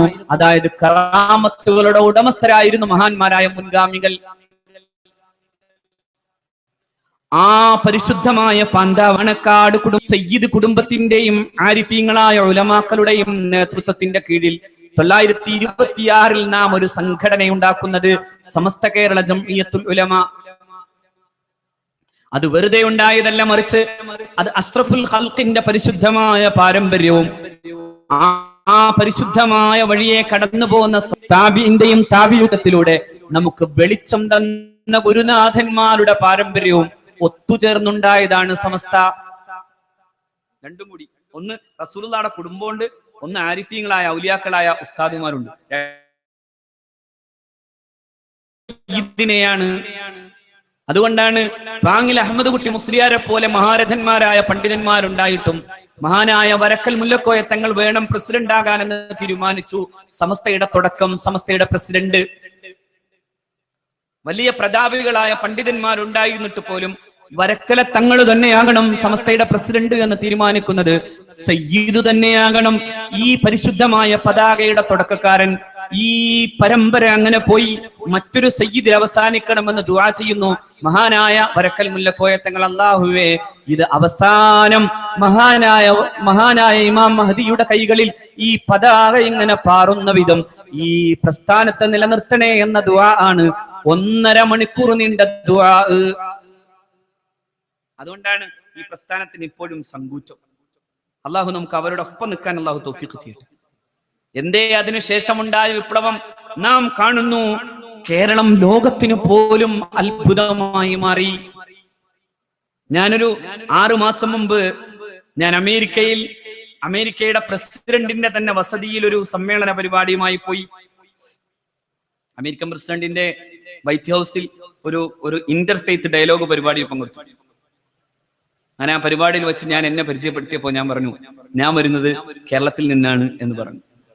കേരളത്തിൽ നിന്ന് മാത്രമല്ല, ഞാൻ പറഞ്ഞു കേരളത്തിൽ സമസ്ത എന്ന് പറയുന്ന ഒരു സംഘടനയുടെ കീഴിൽ പ്രവർത്തിക്കുന്ന ഒരു വിദ്യാർത്ഥി പ്രസ്ഥാനത്തിന്റെ തലവൻ എന്ന നിലയിലാണ് വരുന്നത്, അതിന്റെ പ്രവർത്തകനാണ്. എന്നിട്ട് ഞാൻ പറഞ്ഞു, എന്റെ സംഘടനയുടെ മാതൃസംഘടന 10,000 മദ്രസ നടത്തുന്നു എന്ന് പറഞ്ഞപ്പോ അവിടെ കൂടിയതിൽ ഏതാണ്ട് 300ഓളം വരുന്ന പ്രഗത്ഭരിൽ ബഹുഭൂരിപക്ഷവും അവർ അമേരിക്കയുടെ ഗവൺമെന്റ് തെരഞ്ഞെടുത്ത് വിവിധ സ്ഥലങ്ങളിലെ വിവിധ രാജ്യങ്ങളിൽ നിന്ന് തെരഞ്ഞെടുത്തിട്ടുള്ള മുസ്ലിങ്ങളാണ്. പ്രത്യേകിച്ചും അറബ് പ്രദേശങ്ങളിലെ മുസ്ലിം അക്കാദമിസ്റ്റുകൾ. ആ അക്കാദമിസ്റ്റുകൾ ഒരാൾ എഴുന്നേറ്റ് ചോദിച്ചു, അങ്ങനെ താങ്കൾ പറയുന്നത് 10,000 എന്ന് പറഞ്ഞ് തെറ്റിപ്പറഞ്ഞതാണോ എന്ന്. ഞാൻ പറഞ്ഞു, അല്ല, ഞാൻ ഒരു മിസ്റ്റേക്കും വരുത്തിയിട്ടില്ല, 10,000 തന്നെ. അപ്പോ അവരെല്ലാം ഒരുമിച്ച് പറഞ്ഞൊരു വർത്താനുണ്ട്, വൗ, ഇറ്റ് ഈസ് അമേസിംഗ്. ഇത് വല്ലാത്തൊരു അത്ഭുതമാണ്. സമസ്ത അത്ഭുതമാണ്. ലോകം കണ്ട ഏറ്റവും വലിയ മതവിദ്യാഭ്യാസ സമ്പ്രദായത്തിന്റെ തുടക്കം കുറിച്ച സമസ്ത. ലോകത്തെ ഏത് മുസ്ലിം പ്രദേശത്തെക്കാളും മനോഹരമായി ഈ സമുദായത്തെ കൊണ്ടുപോകാൻ കഴിയുന്ന വിധം നടത്തിയ ആത്മീകമായ ഭൗതികമായ വിദ്യാഭ്യാസ സാമൂഹിക വിപ്ലവത്തിന്റെ പേരായി നിൽക്കുന്നു സമസ്ത. 945 സമസ്ത കേരള ജംഇയ്യത്തുൽ ഉലമയുടെ സമ്മേളനത്തിൽ മഹാനായ സയ്യിദ് അബ്ദുറഹ്മാൻ ബാഫഖ് തങ്ങൾ പറഞ്ഞത്, നമുക്ക് മദ്രസ വേണം. തങ്ങളാ പറയുന്നത്, കേട്ടു സമൂഹം. മദ്രസ വേണമെന്ന് പറഞ്ഞു. ലോകത്തെ ഏറ്റവും വലിയ വിദ്യാഭ്യാസ സംവിധാനമായി മദ്രസ സംവിധാനത്തെ കൊണ്ടുവന്നു. നോക്കണം നിങ്ങൾ, 945 തങ്ങളുടെ നിർദ്ദേശം. 949 സമസ്ത അതിനുവേണ്ടി കമ്മീഷൻ നിശ്ചയിച്ചത്. 951 സമസ്ത കേരള ഇസ്ലാം മത വിദ്യാഭ്യാസ ബോർഡ് രൂപീകൃതമാകുന്നത്. 957 കേരളത്തിനൊരു ഐക്യ കേരള മന്ത്രിസഭ ഉണ്ടാകുന്നത്. അതായത് 957 ശേഷമാണ് കേരളത്തിൽ ഒട്ടുക്കും ഒരു ഏകീകൃത വിദ്യാഭ്യാസ സംവിധാനം രൂപീകൃതമാകുന്നത്. അതിനു മുമ്പ് ഏകീകൃത വിദ്യാഭ്യാസ സംവിധാനത്തിന് മതാടിസ്ഥാനത്തിൽ രൂപീകൃതമായ ഒരു സംവിധാനമാണ് സമസ്ത കേരള ജംഇയ്യത്തുൽ ഉലമ. അത് ഇ.എം. ശങ്കരൻ നമ്പൂതിരിപ്പാടിന്റെ നേതൃത്വത്തിൽ ഗവൺമെന്റ് അധികാരത്തിൽ വന്ന ശേഷം ഒരു ഓൾ കേരള വിദ്യാഭ്യാസ കരിക്കുലം ഉണ്ടാവുന്നതിന് മുമ്പ് കേരളത്തിലെ മുസ്ലിങ്ങൾക്ക് എന്തുണ്ടായിരുന്നു? മതവിദ്യാഭ്യാസ കരിക്കുലം ആര് രൂപീകരിച്ചു? സമസ്ത കേരള ജംഇയ്യത്തുൽ ഉലമ. അതിങ്ങനെ അതിന്റെ നേട്ടങ്ങൾ ഇങ്ങനെ വളർന്നു വന്നപ്പോ മതവിദ്യാഭ്യാസത്തോടൊപ്പം തന്നെ മുസ്ലിങ്ങൾക്ക് പഠിക്കാൻ, ഈ ഉമ്മത്തിന് ലോകത്തെ അഭിസംബോധന ചെയ്യാൻ സാധ്യമാകുന്ന വിധം ലോകത്തെ ഏത് പ്രദേശത്തെയും മുസ്ലിം പിന്നെ ഏത് പ്രദേശത്തെയും സഹോദരന്മാരോട് ഇസ്ലാമിനെ കുറിച്ച് പറയാൻ സാധ്യമാകുന്ന വിധം ഭാഷകൾ കരഗതമായ ഒരു തലമുറ ഉണ്ടാകണമെന്ന് ആലോചിച്ചു സമസ്ത. അതിനാണ് സമന്വയ വിദ്യാഭ്യാസം എന്ന പേരിട്ടത്. മഹാനായ ബാപ്പുട്ടി ഹാജി സ്വപ്നം കണ്ടു, നമ്മുടെ മക്കൾ അമേരിക്കയിൽ പോയും പറയണം ഇസ്ലാമിനെ കുറിച്ച്, നമ്മുടെ മക്കൾ ഇംഗ്ലണ്ടിൽ പോയും പറയണം ഇസ്ലാമിനെ കുറിച്ച്. അൽഹംദുലില്ലാഹ്, ഇന്ന് അബുദാബിയിലെ ഖുർആൻ ക്ലാസ് എടുക്കുന്ന പ്രിയപ്പെട്ട സുഹൃത്ത് ഖുർആൻ ഇംഗ്ലീഷിൽ തന്നെ പ്രസംഗിച്ചു തീർക്കുമ്പോ ലോകത്തെവിടെയും പോയി മനോഹരമായി ഇംഗ്ലീഷിലും മറ്റു ഭാഷകളിലും പറയാൻ കഴിയുന്ന ആർജവുമുള്ള പണ്ഡിതന്മാർ സമസ്തയുടെ കീഴിൽ വളരുമ്പോ സമന്വയ വിദ്യാഭ്യാസം എന്ന പേരിൽ സമുദായത്തിന് നൽകിയ നിറപ്പകിട്ടുള്ള വിദ്യാഭ്യാസ മേന്മയാണ് കേരളീയ മുസ്ലിം സമൂഹത്തിന് സമസ്ത കേരള ജംഇയ്യത്തുൽ ഉലമ നൽകിയിട്ടുള്ളത്. ദാറുൽ ഹുദയും അതുപോലെ തന്നെ വാഫി സിലബസിലുമൊക്കെ നടന്നു വരുന്നത്. നോക്കൂ നിങ്ങൾ, ഏറനാട്ടെ ഒരു മാപ്പിളച്ചക്കൻ ഇംഗ്ലീഷ് ഭാഷയുടെ ഏറ്റവും ആധികാരികമായ ഭാഷാ നിഘണ്ടുവാകുന്ന ഓക്സ്ഫോർഡ് ഡിക്ഷണറിയിലെ തെറ്റുതിരുത്താൻ മാത്രം യോഗ്യനായി മാറിയത് സമസ്ത ഉണ്ടാക്കിയ ഈ വിപ്ലവത്തിന്റെ ഭാഗമാണ് അല്ലെ. ഏറനാട്ടെ ഒരു മാപ്പിളച്ചക്കൻ ഈ ഇംഗ്ലീഷ് ഭാഷയുടെ ആധികാരിക നിഘണ്ടുവാകുന്ന ഓക്സ്ഫോർഡ് ഡിക്ഷണറിയിലെ വ്യാകരണ പെശക് കണ്ടെത്തുകയും തിരുത്തിയിട്ട് എഴുതുകയും ചെയ്തു. നിങ്ങളുടെ ഇന്ന ഭാഗത്ത് ഇന്ന വ്യാകരണ പെശകുണ്ട്, നിങ്ങൾക്ക് ഇന്ന ഗ്രാമാറ്റിക്കൽ മിസ്റ്റേക്സ് ഉണ്ട്. അങ്ങനെ പറഞ്ഞെഴുതിയപ്പോ തിരിച്ചു വന്നു, നല്ല റിപ്പോർട്ട്, അങ്ങ് പറഞ്ഞത് ശരി തന്നെ, അങ്ങയുടെ അഭിപ്രായ പ്രകാരം അത് തിരുത്താൻ ഞങ്ങൾ ഏർപ്പാടാക്കിയിട്ടുണ്ട്, അങ്ങനെ തിരുത്താൻ വേണ്ടി തന്നിട്ടുള്ള സൂചനകൾക്ക് ഞങ്ങൾ നന്ദി പറയുന്നു എന്ന് പറയുന്നു ഓക്സ്ഫോർഡ് ഡിക്ഷണറിയുടെ അധികാരികൾ. ആരാത്? ദാറുൽ ഹുദയിൽ നിന്ന് പഠിച്ചു പോയ ചെറുപ്പക്കാരൻ അല്ലേ. പിന്നെ അബ്ദുന്നൂർ ഹുദവി എന്ന് പറയുന്ന ചെറുപ്പക്കാരൻ, മഹാനായ ഷെയ്ഖുന ചെറുശ്ശേരി ഉസ്താദിന്റെ ബന്ധുവാണ് അബ്ദുന്നൂർ ഹുദവി.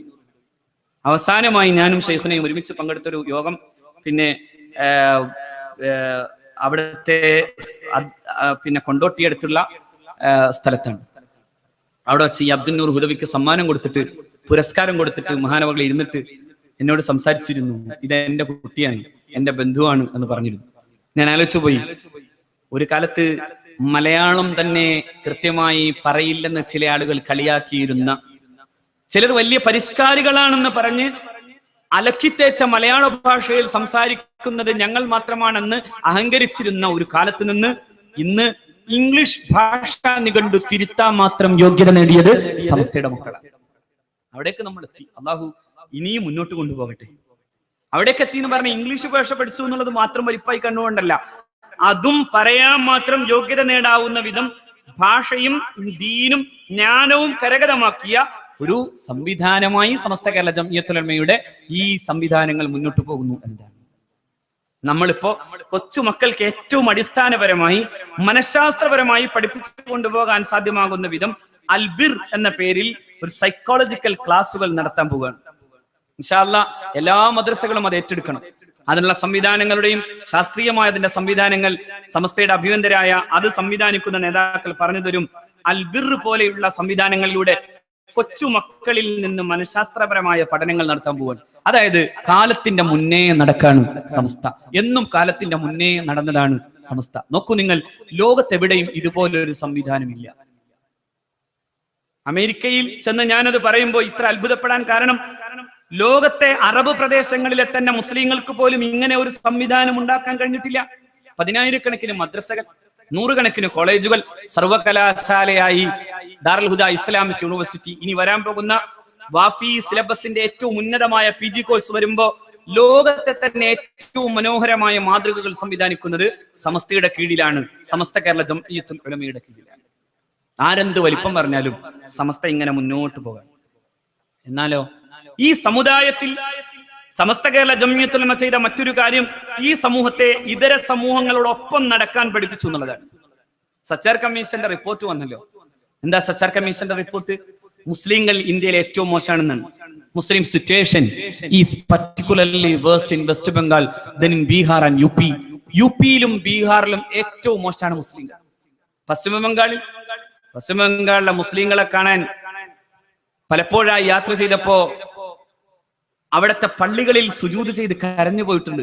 കാരണം മഹാനായ സയ്യിദ് അബ്ദുറഹ്മാൻ ബാഫക്കി തങ്ങളും പൂക്കോയത്തങ്ങളും മഹാന്മാരായ സമർത്തിയ ഒരുപാട് കാലത്തെ പ്രയത്നത്തിന്റെ ഫലം നമ്മളിന്ന് കാണുന്നത്, നമ്മളിന്ന് മസ്ജിദുകളിലും മദ്രസകളിലും കാണുമ്പോ ഈ പാവപ്പെട്ട സഹോദരന്മാരുടെ മസ്ജിദുകൾ എന്ന് പറയുന്നത് അല്പം മണ്ണു തേച്ചിട്ടുള്ളതാണ്, മണ്ണു തേച്ചതാണ്.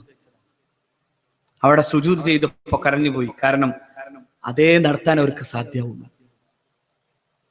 ആ അവസ്ഥയിൽ നിന്ന് ഇപ്പോ മാറ്റം വരുത്താൻ ആവശ്യമാകുന്ന വിധം സമസ്ത അവിടെ ഒരു യൂണിവേഴ്സിറ്റി തുടങ്ങി, ഒരു യൂണിവേഴ്സിറ്റി ക്യാമ്പസ്, ഓഫ് ക്യാമ്പസ്.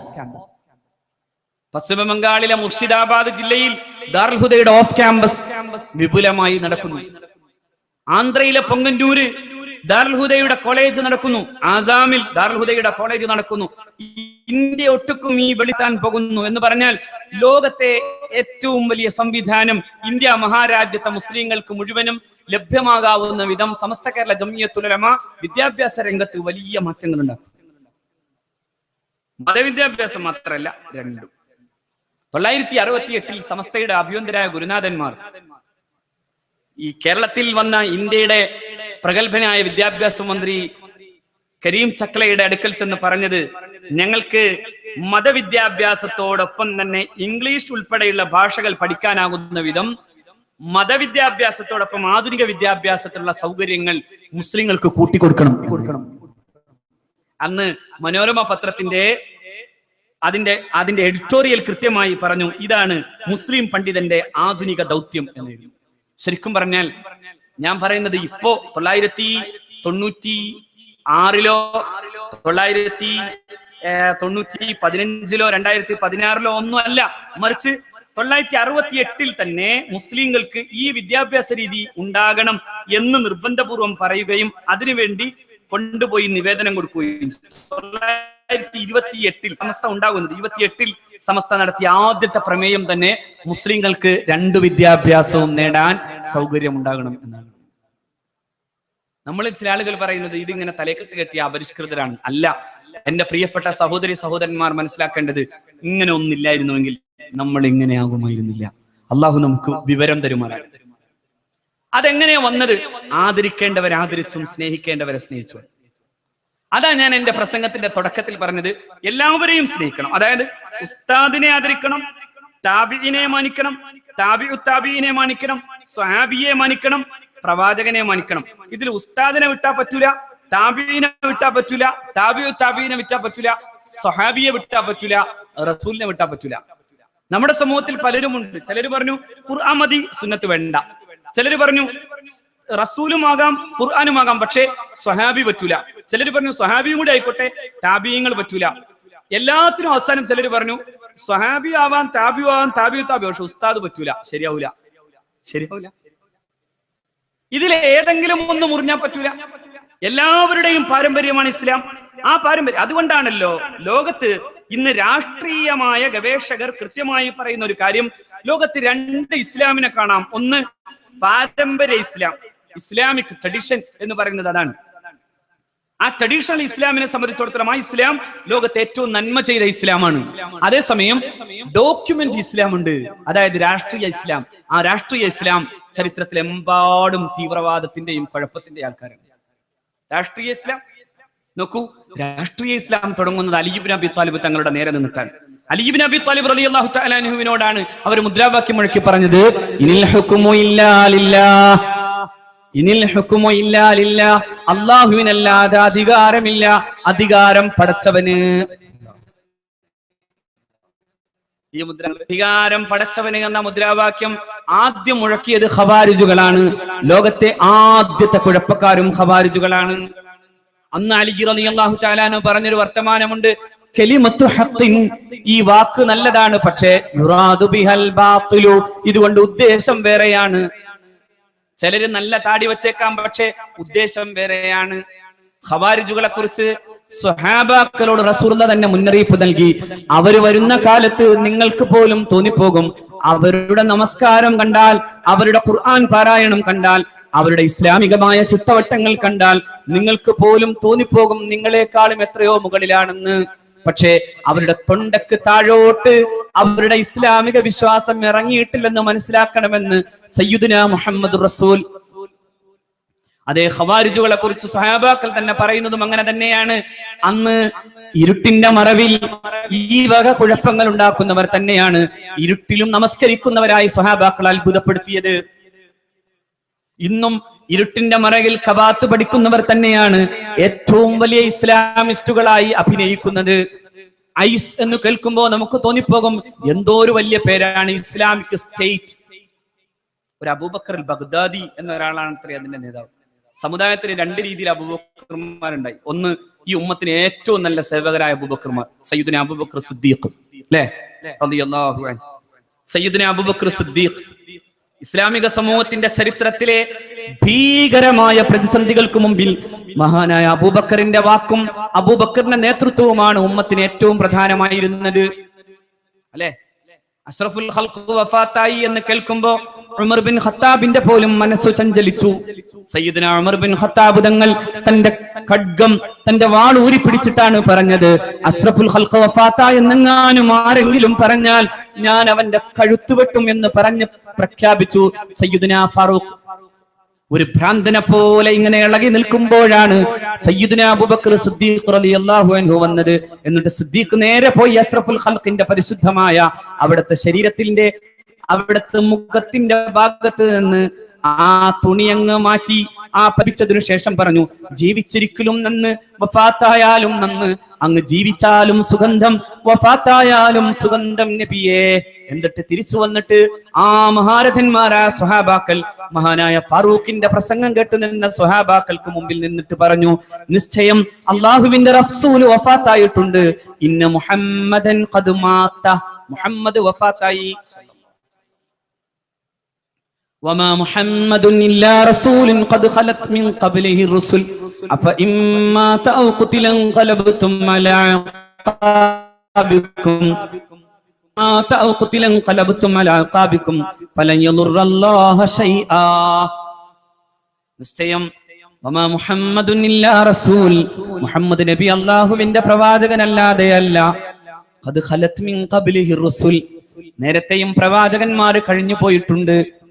ഈ പ്രവാചകൻ വഫാത്താവുകയോ കൊല്ലപ്പെടുകയോ ചെയ്തതിന്റെ പേരിൽ നിങ്ങൾ നിങ്ങളുടെ മടമ്പുകളിൽ പിന്നോട്ട് പോവുകയോ, അങ്ങനെ പോകുമെങ്കിൽ പൊക്കോളൂ, അള്ളാഹ്ക്കൊരു പ്രശ്നവുമില്ലെന്ന് പറഞ്ഞ ആയത്ത് ഉഹദിന്റെ രണാങ്കളത്തിൽ അവതീർണമായ ആയത്ത്.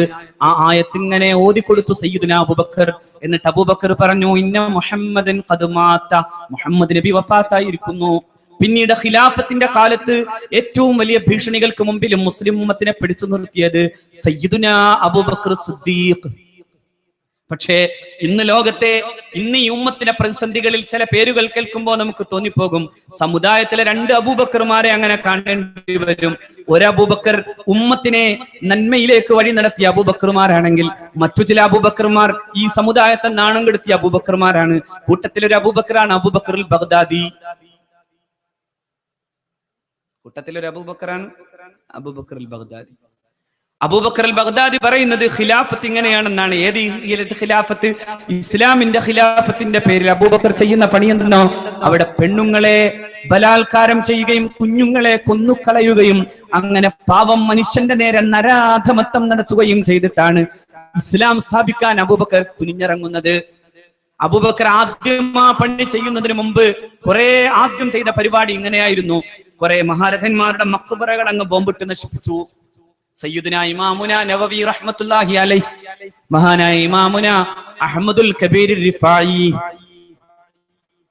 ഖദ്ദസല്ലാഹു, അതെ ഇമാം അഹ്മദുൽ കബീർ റിഫായി ശൈഖ് അബ്ദുൽ ഖാദിർ ജീലാനി തങ്ങളെ പോലെ തന്നെ ഇസ്ലാം സൂഫി ചരിത്രത്തിൽ ഏറ്റവും പ്രസിദ്ധൻ മഹാനായ ശൈഖ് അബ്ദുൽ ഖാദിർ ജീലാനിയോടൊപ്പം നിന്ന അഹ്മദുൽ കബീർ റിഫായി ഖദ്ദസല്ലാഹു സിറഹുൽ അസീസ് മഹാനവറുകളുടെ ഖബർ ബോംബിട്ട് തകർത്തു. ഇമാം നവവിയുടെ ബോംബിട്ട് തകർത്തു ഖബർ.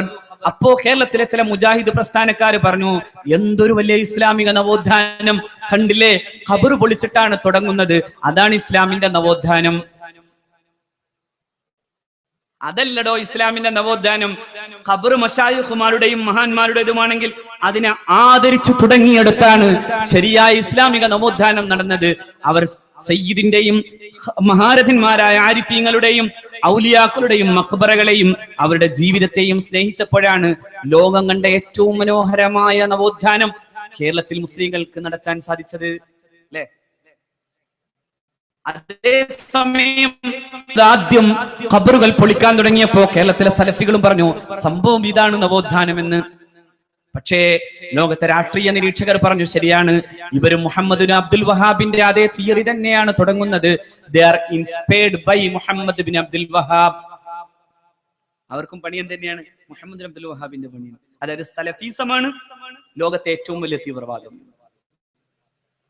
ആ സലഫീസമാണ് കേരളത്തിലും സത്യത്തിന്റെ പാന്താവിന് നേരെ ഏറ്റവും കൂടുതൽ ഉറഞ്ഞു തുള്ളിയത്.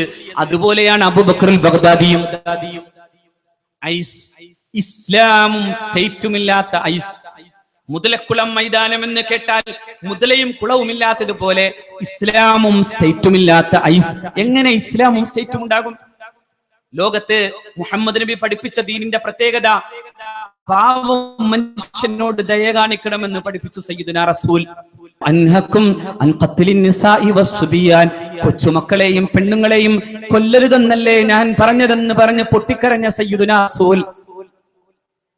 അതെ, ഏറ്റവും ഉദാരമായിരുന്നു പ്രവാചകന്റെ ജീവിതമെന്ന് പട്ടാളത്തിന്റെ പടയോട്ടങ്ങൾക്കിടയിൽ പോലും ഒരു നായ തന്റെ കുഞ്ഞുങ്ങളെ രക്ഷപ്പെടുത്താൻ വേണ്ടി പാടുപെടുന്നത് കാണുമ്പോ ആ നായക്ക് വേണ്ടി തന്റെ പട്ടാളത്തെ മുഴുവൻ അവിടെ പിടിച്ചു നിർത്തിയ ലോകത്തെ ഏറ്റവും വലിയ സൈന്യാധിപൻ അത് സയ്യിദുനാ മുഹമ്മദുർ റസൂൽ. അതെ, പട്ടാളക്കാരാകുന്ന മക്കയിലേക്ക് പോകുന്ന 10,000-ന്റെ മാർച്ച്. ആ മാർച്ച് ഇങ്ങനെ നടക്കുമ്പോഴാണ് മക്കയുടെ പ്രാന്തങ്ങളിൽ ഒരു നായ അലഞ്ഞു നടന്നിട്ട് തന്റെ കുഞ്ഞുമക്കളെ തന്റെ നെഞ്ചോട് ചേർക്കുന്നത്. അഷ്റഫുൽ ഖൽഖ് എന്ന് പറയുന്ന ലോകം കണ്ട ഏറ്റവും വലിയ ഔദാര്യവാനായ മനുഷ്യന്റെ കണ്ണിൽപ്പെട്ടത്. ഹബീബ് തന്റെ പടയാളികളെ മുഴുവൻ നിർത്തിയിട്ട് ഒരു സ്വഹാബിയോട് പറഞ്ഞു, നീ ഈ നായക്ക് കൂട്ടു നിൽക്കണം. ഈ നായ അതിന്റെ കുഞ്ഞുങ്ങളെ രക്ഷപ്പെടുത്താനുള്ള വേപതൂലാണ്. അതിന്റെ ആശങ്കക്ക് നീ അത്താണിയാകണം. അവിടുന്ന് ആ കുഞ്ഞുങ്ങളിൽ നിന്ന് ഒന്നിന് പോലും ചവിട്ടേറ്റാൽ എനിക്ക് സഹിക്കാനാവില്ലെന്ന് പറഞ്ഞു മുഹമ്മദ് നബി. സുബ്ഹാനല്ലാഹ്. പ്രഗത്ഭരായ ഇംഗ്ലീഷ് എഴുത്തുകാർ പോലും ഇങ്ങനെ പറഞ്ഞു, ഞങ്ങളുടെ ചരിത്രത്തിലെ ഏറ്റവും മനോഹരമായ ചില സംഭവങ്ങളെ കാണുന്നോടത്ത് മക്കയിലേക്ക് വന്ന മുഹമ്മദിന്റെ ജീവിതമാണ് ഏറ്റവും മനോഹരം. സല്ലല്ലാഹു അലൈഹി വസല്ലം. മുഹമ്മദ് സല്ലല്ലാഹു അലൈഹി വസല്ലം, he entered Makkah, but no house was robbed, no woman was raped.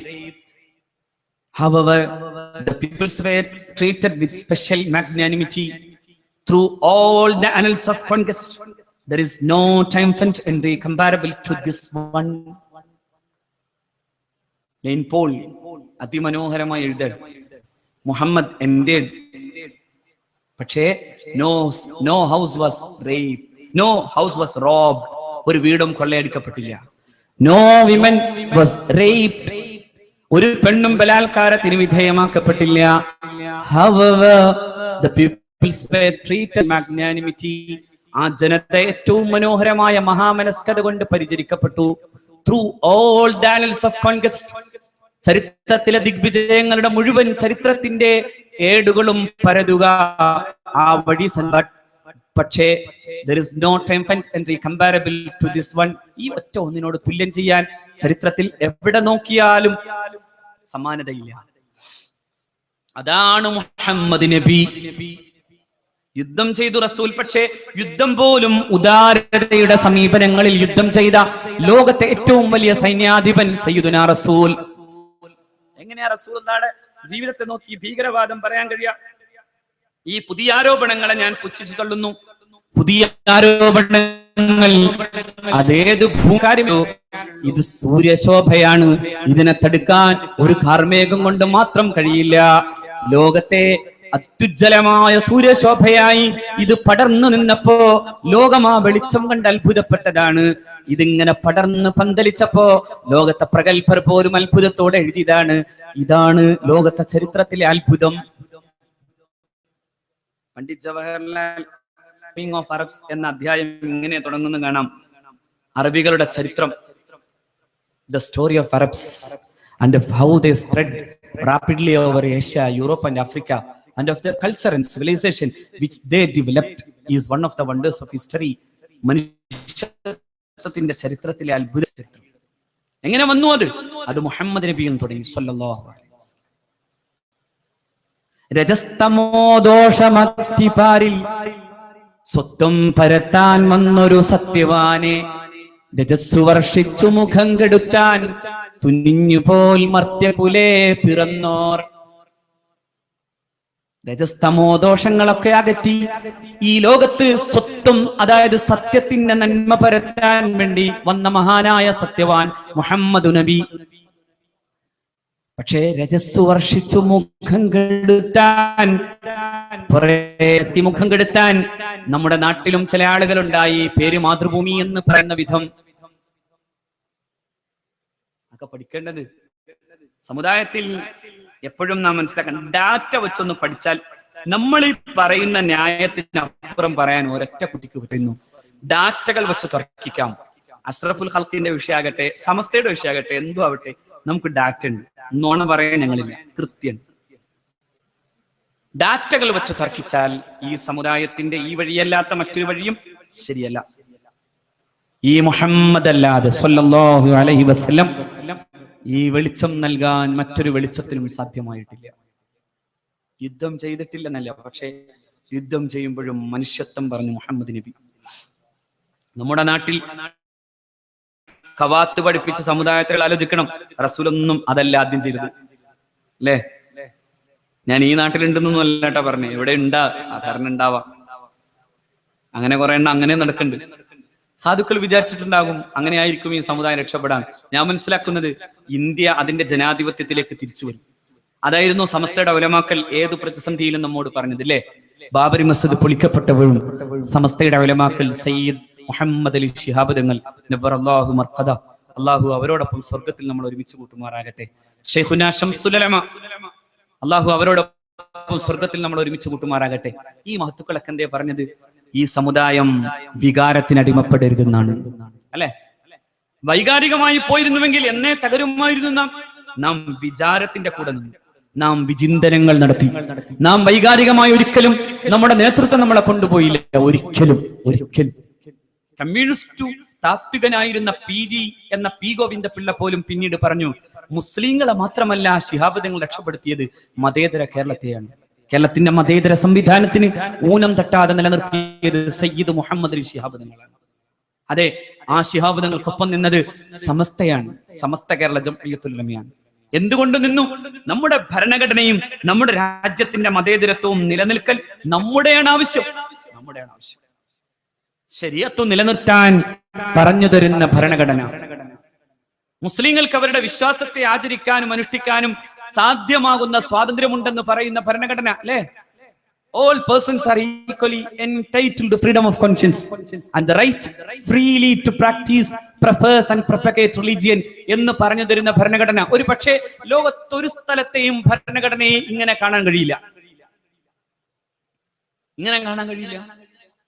Abraham Lincoln തൊട്ടുമുത്തിയ അതേ ബൈബിൾ തൊട്ടുമുത്താതെ ഇന്നേ വരെ ഒരു അമേരിക്കൻ പ്രസിഡന്റ് എന്ന അധികാര പദവി കൈയാളിയിട്ടില്ല. സാക്ഷാൽ ഹുസൈൻ ബറക്കത്ത് ഒബാമക്ക് പോലും അത് സാധ്യമായിട്ടില്ല. പ്രൊട്ടസ്റ്റന്റ് ക്രിസ്ത്യൻ അല്ലാതെ ബ്രിട്ടന്റെ പ്രധാനമന്ത്രി പദം ഇന്നേ വരെ ആരും കൈയാളിയിട്ടില്ല. അതൊരു അലിഖിതമായ ഭരണഘടനയായി അത് നിലനിൽക്കുന്നു. പക്ഷേ ഇന്ത്യ ഒരു ജുസു തീർക്കാതെ പ്രഭാത നമസ്കാരാനന്തരം എഴുന്നേൽക്കാത്ത മുസല്ലയിൽ തന്നെ ഇരുന്ന അഭിവന്ദനായ ഡോക്ടർ സക്കീർ ഹുസൈൻ ഇന്ത്യയുടെ പ്രസിഡന്റ് ആയിരുന്നു. ഫഖറുദ്ദീൻ അലി അഹമ്മദ് ഇന്ത്യയുടെ പ്രസിഡന്റ് ആയിരുന്നു. അങ്ങനെയൊന്നും പറയാനായില്ലെങ്കിലും APJ അബുൽ കലാം ഇന്ത്യയുടെ പ്രസിഡന്റ് ആയിരുന്നു. അബുൽ കലാം ആസാദ് ഇന്ത്യയുടെ ആദ്യത്തെ ക്യാബിനറ്റിലെ പ്രമുഖനായിരുന്നു. നോക്കൂ നിങ്ങൾ, ഇങ്ങനെ പോകുന്ന ഒരു രാജ്യത്തിന്റെ മുമ്പിൽ ആ രാജ്യത്തിന്റെ മതേതരത്വം നിലനിൽക്കണമെന്നാണ് സമസ്ത കേരള ജംഇയ്യത്തുൽ ഉലമ കേരളത്തിലെ മുസ്ലിം ഉമ്മത്തിനോട് പറഞ്ഞത്. അതുകൊണ്ടാണ് സമസ്ത നിലനിന്നിടത്ത് കലാപമില്ല. കലാപം ഉണ്ടായത് മുഴുവനും സമസ്ത ഇല്ലാത്തടത്താണ്. സമസ്ത ഉണ്ടായിടത്ത് നവോത്ഥാനം ഉണ്ടായി. സമസ്ത ഇല്ലാത്തടത്ത് നവോത്ഥാനമേ ഇല്ല. പലരും സമസ്തയല്ല ഞങ്ങളാണെന്ന് പറയുന്നു. എങ്കിൽ ചോദിക്കട്ടെ, നിങ്ങൾ അവിടെ ഉണ്ടായിരുന്നല്ലോ, അതായത് ദാറുൽ ദേവ്ബന്ദ് പോലെയുള്ള വലിയ ഇസ്ലാമിക സ്ഥാപനങ്ങൾ ഉണ്ടായിരുന്ന ഉത്തരേന്ത്യക്ക്, ഭരണകൂടങ്ങൾ പോലും നൂറ്റാണ്ടുകൾ ഉണ്ടായിരുന്ന ഉത്തരേന്ത്യക്ക് എന്തുകൊണ്ട് കേരളത്തിലെ മുസ്ലിം ഉമ്മത്തിന്റെ വലിപ്പം ഉണ്ടാക്കാൻ സാധിച്ചില്ല? എന്തുകൊണ്ട് സാധിച്ചില്ല? അഭിയന്തനായ നാട്ടിക ഉസ്താദ് സൂചിപ്പിക്കാറുള്ളത് പോലെ ദാറുൽ ദേവ്ബന്ദിന്റെ ഗേറ്റ് കടന്നു വന്നിട്ട് ഏതെങ്കിലും ഒരു മുസ്ലിം അദ്ദേഹത്തിന്റെ താടിയും തൊപ്പിയും കണ്ട് നമ്മളെങ്ങാനും പേര് ചോദിച്ചാൽ അദ്ദേഹം വലിയ പേര് പറയും. ചിലപ്പോ ഷെയ്ഖ് ആദം, ഹസ്രത്ത് ആലം എന്നൊക്കെ പറഞ്ഞു തുടങ്ങിയാൽ ഒരു പേജുണ്ടാകും. പക്ഷേ അയാളോട് ഒരു ഫാത്തിഹ ഓതാൻ പറഞ്ഞാൽ നമ്മുടെ നാട്ടിലെ മദ്രസയുടെ ചുറ്റുവട്ടത്ത് പ്രഭാത സമയത്ത് അധ്യാപകൻ മക്കളെ പഠിപ്പിക്കാൻ ഓതിക്കൊടുക്കുന്നത് കേട്ടെങ്ങാനും പഠിച്ചുപോയ അയ്യപ്പൻ എന്ന സഹോദരൻ ഓതുന്നതിനേക്കാൾ മെച്ചപ്പെട്ട ഒരു ഓത്തോതാൻ ആ സാധുവായ സഹോദരന് സാധിച്ചു കൊള്ളണമെന്നില്ല. അതാണ് ഉത്തരേന്ത്യ, അതാണ് പശ്ചിമ ബംഗാൾ. അവിടെ ജമാഅത്തെ ഇസ്ലാമി ഉണ്ടല്ലോ, എന്തേ നടക്കാതെ പോയത്? അവിടെ തബ്ലീഗ് ജമാഅത്ത് ഉണ്ടല്ലോ, എന്തേ നടക്കാതെ പോയത്? പൊങ്ങന്നൂര് മഹാന്മാരായ ഉലമാക്കൾ, മഹാനായ ശൈഖുന ചെറുശ്ശേരി ഉസ്താദും അതുപോലെ തന്നെ മഹാനായ സയ്യിദ് ഉമർ അലി ശിഹാബ് തങ്ങളും പോയിട്ടാണ് ആന്ധ്രയിലെ പൊങ്ങന്നൂര് ഒരു ഇസ്ലാമിക കലാലയത്തിന് തറക്കല്ലിട്ടത്.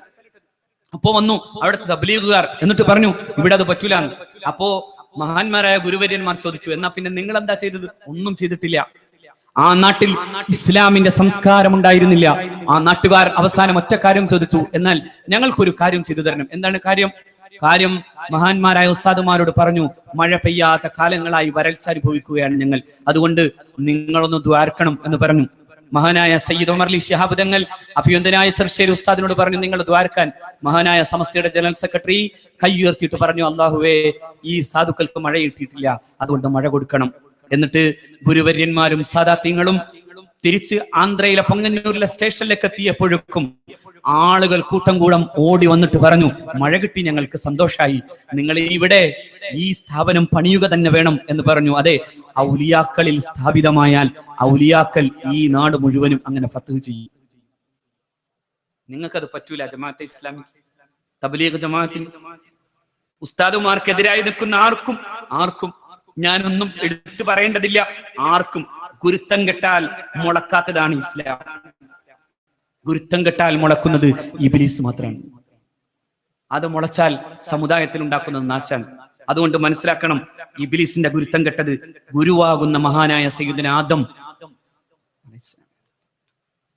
അതേ ഗുരുവാകുന്ന മഹാനായ കണ്ണിയത്ത് അഹമ്മദ് മുസ്ലിയാർ, ആ മനുഷ്യൻ കൈയുയർത്തിയിട്ട് പടച്ചവനെ സമസ്തക്കെതിരായി കേസ് കൊടുത്തവർ എന്ന് പറഞ്ഞു പോയോടത്ത് ഗുരുവിന്റെ പരിശുദ്ധമായ ജീവിതത്തിന്റെ നേരെ കൈ ചൂണ്ടിപ്പോയാൽ ഉണ്ടാകുന്ന അബദ്ധങ്ങളെ കുറിച്ച് ഞാൻ വിശദീകരിക്കേണ്ടതില്ല. ആരാ കണ്ണിയത്ത് ഉസ്താദ്? മഹാനായ കണ്ണിയത്ത് ഉസ്താദാണ്. ഒരിക്കൽ മഴ പെയ്യാൻ ദ്വാരുന്നു, ആളുകളെല്ലാം പിരിഞ്ഞു പോകാൻ കാത്തു നിൽക്കുന്നു. പക്ഷെ കണ്ണിയത്ത് സദസ്സിൽ എഴുന്നേൽക്കുന്നില്ല. ആരോ ചെന്ന് ചോദിച്ചു, ഉസ്താദെ, ആളുകൾക്ക് പോകണം, അങ്ങ് ഇറങ്ങുന്നില്ലേ എന്ന് ചോദിച്ചപ്പോ കണ്ണിയത്ത് അഹമ്മദ് മുസ്ലിയാർ തന്റെ സ്വതസിദ്ധമായ ഉറക്കെ പറയലിൽ മഹാനവർകൾ പറഞ്ഞുപോയി, കണ്ണിയത്ത് അഹമ്മദ് മുസ്ലിയാർ അള്ളാഹുവിനോട് ദുആ ചെയ്തിട്ടുണ്ട് മഴ പെയ്യാൻ, പക്ഷേ മഴ വന്നിട്ടില്ലല്ലോ, കണ്ണിയത്ത് എങ്ങനെയാണ് ഇറങ്ങുക, റബ്ബ് സ്വീകരിച്ചില്ലല്ലോ എന്ന് പറഞ്ഞു തീരുമ്പോഴേക്കും മഴ പെയ്തു. ആ ആകാശം കാർമുകിൽ കെട്ടുകയും അവിടെ നിന്ന് ഇങ്ങനെ വർഷം മഴ തുള്ളുന്നത് പോയി. അതാണ് കണ്ണിയത്ത് അഹമ്മദ് മുസ്ലിയാർ. ഈ ഉമ്മത്തിന്റെ ചരിത്രത്തിലെ ഏറ്റവും പ്രഗത്ഭനും സംശുദ്ധനും നിഷ്കാമകർമ്മിയുമായ ഗുരുഭൂതർ കണ്ണിയത്ത് അഹമ്മദ് മുസ്ലിയാർ എന്ന വലിയ ആ മനുഷ്യൻ വലിയല്ലെങ്കിൽ, ഞാൻ പറയുന്നു മഹാനായ ഇമാം ഷാഫി തങ്ങൾ പറഞ്ഞ പോലെ ആലിമു വലിയല്ലെങ്കിൽ അള്ളാഹ് വലിയില്ലാത്ത പോലെ കണ്ണിയത്ത് ഉസ്താദ് വലിയല്ലെങ്കിൽ പിന്നെ ആരാ വലി? ആ കണ്ണിയത്തിനെ, ആ ശൈഖുന ശംസുൽ ഉലമ, അവരൊക്കെ തിരിച്ചറിയലാണ് നമ്മുടെ ശരിയുടെ മാർഗം കണ്ടെത്തുക. അതുകൊണ്ട് എന്റെ പ്രിയപ്പെട്ട സഹോദരന്മാരെ ഞാൻ അവസാനിപ്പിക്കാൻ, ഇവിടെ ആ തിരിച്ചറിവിന്റെ വെട്ടമാണ്. ഇതല്ല അതിന്റെ ഉള്ളിൽ നിന്ന് വരാനുള്ള വെളിച്ചം. അല്ലാഹു റബ്ബുൽ ഇസ്സത്ത് അതിന് തൗഫീഖ് തരട്ടെ. എന്റെ പ്രിയപ്പെട്ട സഹോദരന്മാർക്ക് മുമ്പിൽ ഞാൻ അവസാനം ഒറ്റ കാര്യം പറയാം. കുഞ്ഞു മക്കളെ നമ്മൾ ദീൻ പഠിപ്പിക്കാൻ പോകണം അല്ലേ? എന്താ ദീൻ പഠിപ്പിച്ചാലുള്ള മെച്ചം? ദീൻ പഠിപ്പിക്കുക എന്ന് പറഞ്ഞാൽ ആലിം ഒരു നാട്ടിലുണ്ടെങ്കിൽ തന്നെ അത് ലോകത്തിന്റെ മുഴുവൻ വെളിച്ചാണ്. ആലിം, നല്ല ആലിമീങ്ങളും നല്ല ആലിമീങ്ങളുടെ കൂടെയുള്ള പാർക്കലും. മഹാനായ സയ്യിദുന മുഹമ്മദ് റസൂൽ സ്വല്ലല്ലാഹു അലൈഹി വസല്ലമ തങ്ങൾ പറഞ്ഞു, ലാ തജ്ലിസു ഇൻദ കുല്ലി ആലിം, എല്ലാ മുലാമാരുടെ അടുത്ത് പോകണ്ട. തലേക്കെട്ട് കെട്ടിന്ന് വെച്ചാൽ എല്ലാവരും മുല്യാരാവണമെന്നില്ല. ലാ തജ്ലിസൂ ഇൻദ കുല്ലി ആലിം, നിങ്ങൾ എല്ലാ മുസ്ലിയാരുടെ മുമ്പിൽ പോകണ്ട. ഒറ്റ അള്ളാഹുവിന്റെ റസൂൽ പറഞ്ഞു, ഇല്ലാ ഇൻദ ആലിമിൻ, ഒരു ആലിമിന്റെ അടുക്കലല്ലാതെ. എന്താ ആലിമിന്റെ പ്രത്യേകത? യദ്ഊകും മിനൽ ഖംസി ഇലൽ ഖംസ്, 5 കാര്യങ്ങളിൽ നിന്ന് നിങ്ങൾ 5 കാര്യങ്ങളിലേക്ക് ആ മനുഷ്യൻ വിളിക്കും. ഏതാ 5 കാര്യം? ഒന്ന്, മിനശ്ശക്കി ഇലൽ യഖീൻ, മിനശ്ശക്കി ഇലൽ യഖീൻ, ശക്കിൽ നിന്ന് യഖീനിലേക്ക് വിളിക്കും. കൊടുത്തോളൂ, ഞാനൊന്നും കൊടുത്തില്ല.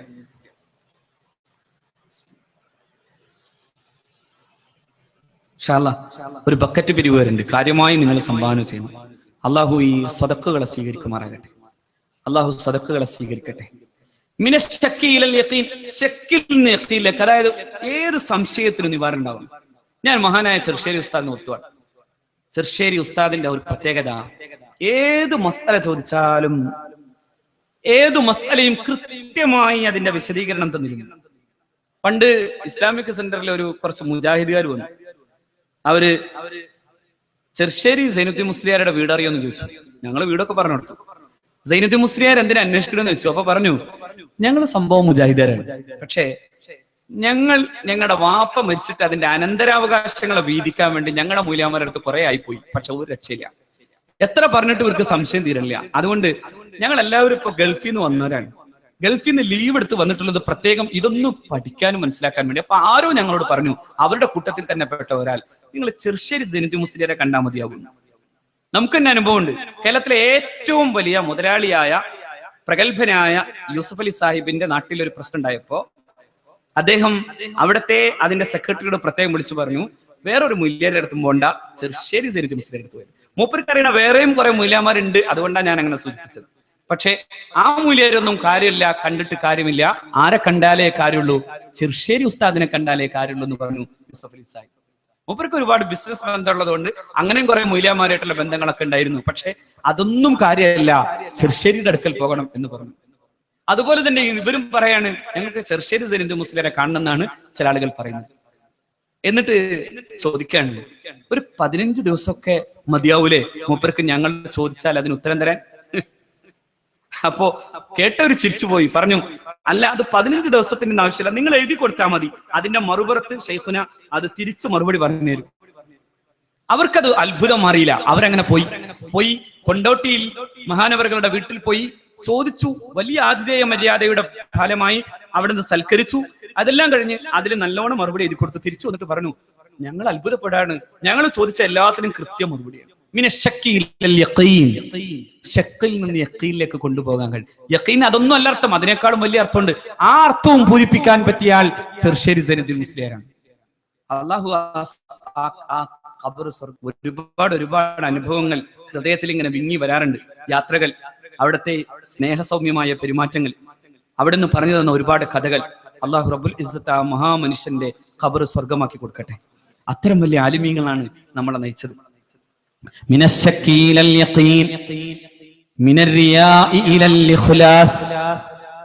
ലോകമാന്യതയിൽ നിന്ന് ഇഖ്ലാസിലേക്ക് വഴി നടത്താൻ സാധ്യമാകുന്ന പണ്ഡിതൻ.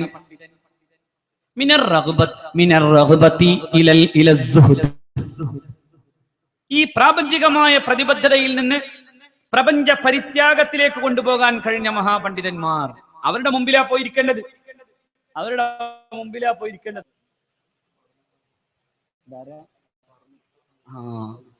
അഭിയന്തരായ പാറന്നൂർ ഉസ്താദ്, ഞാൻ ഓർത്തു പോകാൻ, മഹാനായ പാറന്നൂർ ഉസ്താദിന് ഒരിക്കൽ പാറന്നൂർ ഉസ്താദിന്റെ മകൻ വിളിച്ചിട്ട് പറഞ്ഞു, ഉപ്പാക്ക് വാപ്പിച്ചി എന്നാണ് പറയാറില്ലേ, പിന്നെ ഉംറക്ക് പോകാൻ നെടുമ്പാശ്ശേരി എയർപോർട്ടിന്റെ അടുത്തൊരു തലേ ദിവസം പാർക്കാനുള്ള കുറച്ച് റൂം വേണം എന്നാവശ്യപ്പെട്ടു. ഞാൻ എൻ്റെ നാട്ടിലെ പിന്നെ ചാമക്കാലയിൽ നമുക്കൊരു വലിയ കോളേജ് നടത്തുന്ന ഹൈദർ ഹാജി എന്ന് പറയുന്ന നമ്മുടെ സുഹൃത്തിനെ വിളിച്ചിട്ട്, അദ്ദേഹത്തിന്റെ തന്നെ വലിയ ഹോട്ടലാണ്, അവിടുത്തെ കൊച്ചിൻ ദർബാർ എന്ന് പറയുന്ന വലിയ ഹോട്ടൽ, ആ ഹോട്ടലിൽ റൂം ബുക്ക് ചെയ്തു. ഞാനും ഹൈദരാജിയും തമ്മിലുള്ള ബന്ധം കൊണ്ട് ഹൈദരാജി അത് പെട്ടെന്ന് ചെയ്തു. മാത്രമല്ല ഉസ്താദാണ് വരുന്നതെന്ന് പറഞ്ഞപ്പോൾ മൂപ്പര് വളരെ സന്തോഷത്തോടെ സ്വീകരിച്ചു. ബഹുമാന്യനായ ജലീൽ ബാക്കവി പറയാണ്, ആ റൂമിലേക്ക് കിടന്ന മഹാനായ പാറന്നൂർ ഉസ്താദ് ആ മെത്തയിൽ കിടന്നിട്ടില്ലത്രേ. സുബ്ഹാനല്ലാഹ്, ആ മെത്തയിൽ കിടക്കാതെ ആ മനുഷ്യൻ താഴെ തന്റെ വിരിപ്പ് വിരിച്ചു കിടന്നു. എന്നിട്ട് പറഞ്ഞു, ഇത്ര വലിയ ഈ കിടക്കയിൽ കിടക്കാൻ പാറന്നൂർ ഇബ്രാഹിം മുസ്ലിയാർ അർഹനല്ലെന്ന് പറഞ്ഞു. ഞാൻ പിറ്റേന്ന് വിളിച്ചു ചോദിച്ചു, ഉസ്താദെ സുഖല്ലേ? എന്റെ മോനെ എനിക്ക് ഇത്ര വലിയ റൂം വേണ്ടിയിരുന്നോ? ലക്ഷങ്ങൾ വില വരുന്ന മണിക്കൂറുകൾക്ക് മാത്രം ചെലവഴിക്കാനുള്ള റൂമുകൾ വലിപ്പമായി പറയുന്നവരുടെ മുമ്പിലാണ് പാറന്നൂർ ഇബ്രാഹിം മുസ്ലിയാർ എന്ന് പറയുന്ന സമസ്തയുടെ ട്രഷറർ, ലോകത്തെ ഏറ്റവും വലിയ ഇസ്ലാമിക സംവിധാനത്തിന്റെ ട്രഷറർ മാതൃകയാവുന്നത്. നമ്മുടെ ഉസ്താദിന്റെ കാറും നമ്മുടെ ഉസ്താദിന്റെ റൂമും പറഞ്ഞ് വലിപ്പം പറയുമ്പോ പാറന്നൂറിന് നമ്മൾ കൊടുത്തതാണ് ആ റൂം. പക്ഷെ മഹാനവകൾ പിന്നെ അങ്ങനെയാ ചോദിച്ചത്, മോനെ എന്തിനായിരുന്നു അങ്ങനെ ഒരു വലിയ സൗകര്യം? അത്രയും വലിയ സൗകര്യം നമുക്ക് വേണ്ടില്ലായിരുന്നു. അതേ റഹബത്തിൽ നിന്ന് സുഹൃത്തിലേക്ക് പോകണം. അല്ലാതെ ഭരണകൂടങ്ങൾക്ക് മുമ്പിൽ ഭരണാധികാരികളൊന്നും ആരെയും വിളിക്കാഞ്ഞിട്ടൊന്നുമില്ല. ഞാൻ എൻ്റെ ഒരു കാര്യം പറയാം.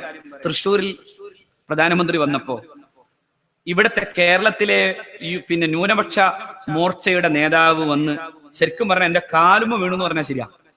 അയാൾ പറഞ്ഞു, എന്ത് സൗകര്യം ചെയ്തു തരാം, നിങ്ങൾക്ക് അറിയാവുന്ന പരമാവധി നിങ്ങളുടെ പ്രധാനപ്പെട്ട ആളുകളെയും കൊണ്ടുവരാം, ഞങ്ങൾ അതിനു വേണ്ടിയുള്ള എല്ലാ കാർഡും നിങ്ങൾക്ക് തരും, പ്രധാനമന്ത്രിയെ കാണാനുള്ള സൗകര്യവും ചെയ്തു തരും, അങ്ങൊന്ന് വന്നാ മതി എന്ന് പറഞ്ഞു. ഞാൻ പറഞ്ഞു, ഇന്ത്യയുടെ പ്രധാനമന്ത്രി എന്ന ജനാധിപത്യ സംവിധാനത്തിലെ പ്രധാനമന്ത്രിയെ ഞാൻ ആദരിക്കുന്നു. പക്ഷേ BJP അവരുടെ രാഷ്ട്രീയ തന്ത്രത്തിന്റെ ഭാഗമായി തൃശ്ശൂർ നടത്തുന്ന സമ്മേളനത്തിൽ വരുന്ന പ്രധാനമന്ത്രിയെ കാണാൻ BJPയുടെ നേതൃത്വം നടത്തുന്ന ഈ ക്ഷണം ഞാൻ തിരസ്കരിക്കുന്നു. ക്ഷണിച്ചിട്ടല്ലേ എന്ന് ചോദിക്കണ്ട, ക്ഷണിച്ചാൽ മാത്രം പോകേണ്ടതല്ല അത്തരം ചതിക്കുഴികൾ. ക്ഷണിച്ചിട്ടല്ലേ എന്നാണ് ചോദ്യം. ക്ഷണിച്ചാൽ മാത്രല്ല അതാണ് റഹബത്തിൽ നിന്ന് സുഹൃത്തിലേക്ക് പോകണം.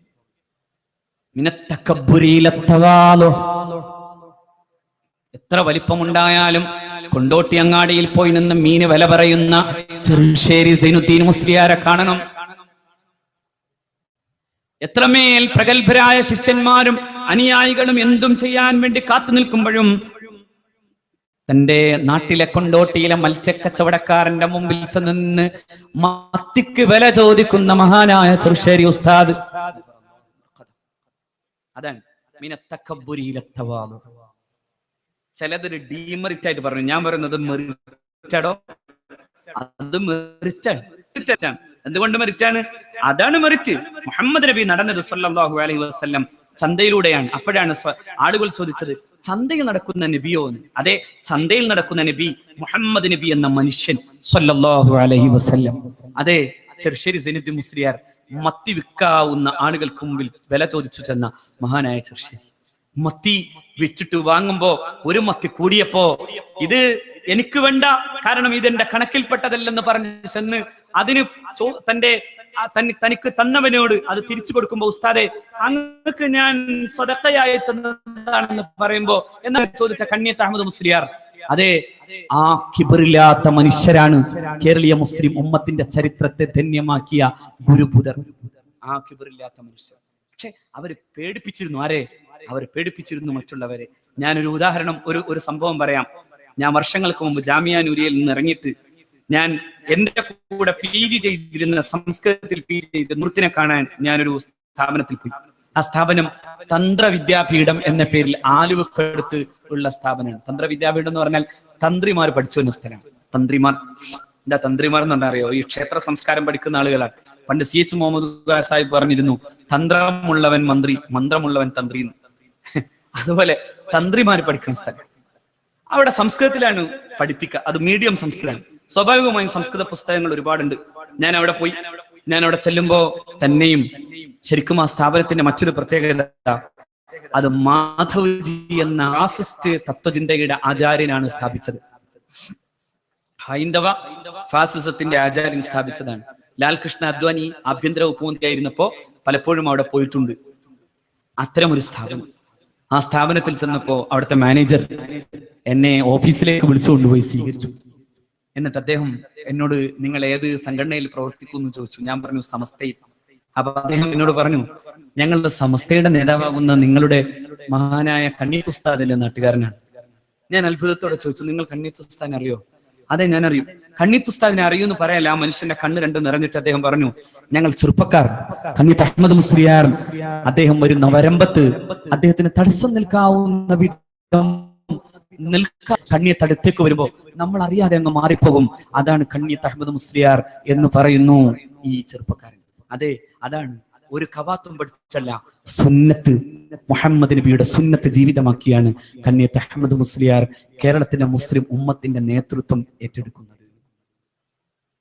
അതെ, ഭരണകൂടങ്ങളെ പേടിപ്പിച്ചത് അള്ളാഹുവിന്റെ പരിശുദ്ധ റസൂലിന്റെ ജീവിതത്തിൽ.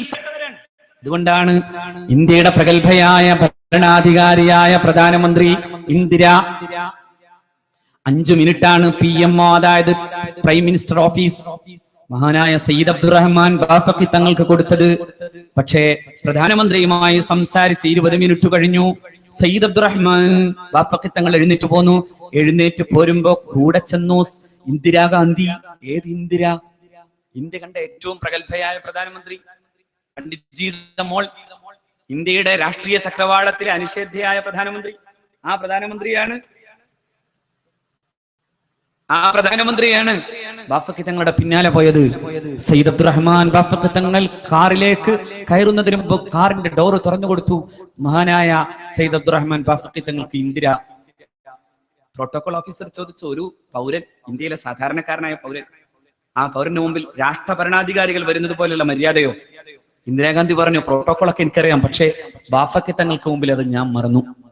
അതെ, അതാണ് സയ്യിദ് അബ്ദുറഹ്മാൻ ബാഫഖി നബ്ബറല്ലാഹു മർഖദ. എന്റെ പ്രിയപ്പെട്ട സഹോദരന്മാരെ, ഇവരാണ് നമുക്ക് നേതൃത്വം കൊടുത്തവർ. അവരാണ് ഉലമാ, അവരാണ് സയ്യിദ്. അവരുടെ മുമ്പിലിരിക്കാനാണ് റസൂലുള്ളാഹി പഠിപ്പിച്ചത് സ്വല്ലല്ലാഹു അലൈഹി വസല്ലം.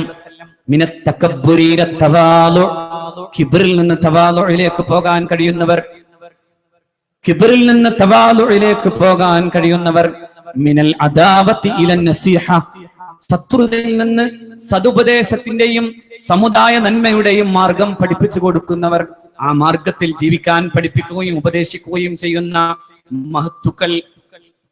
ആ മഹത്തുക്കളുടെ പാരമ്പര്യമാണ് ഈ സ്ഥാപനത്തിന്റെയും വിജയത്തിന്റെ കാരണം.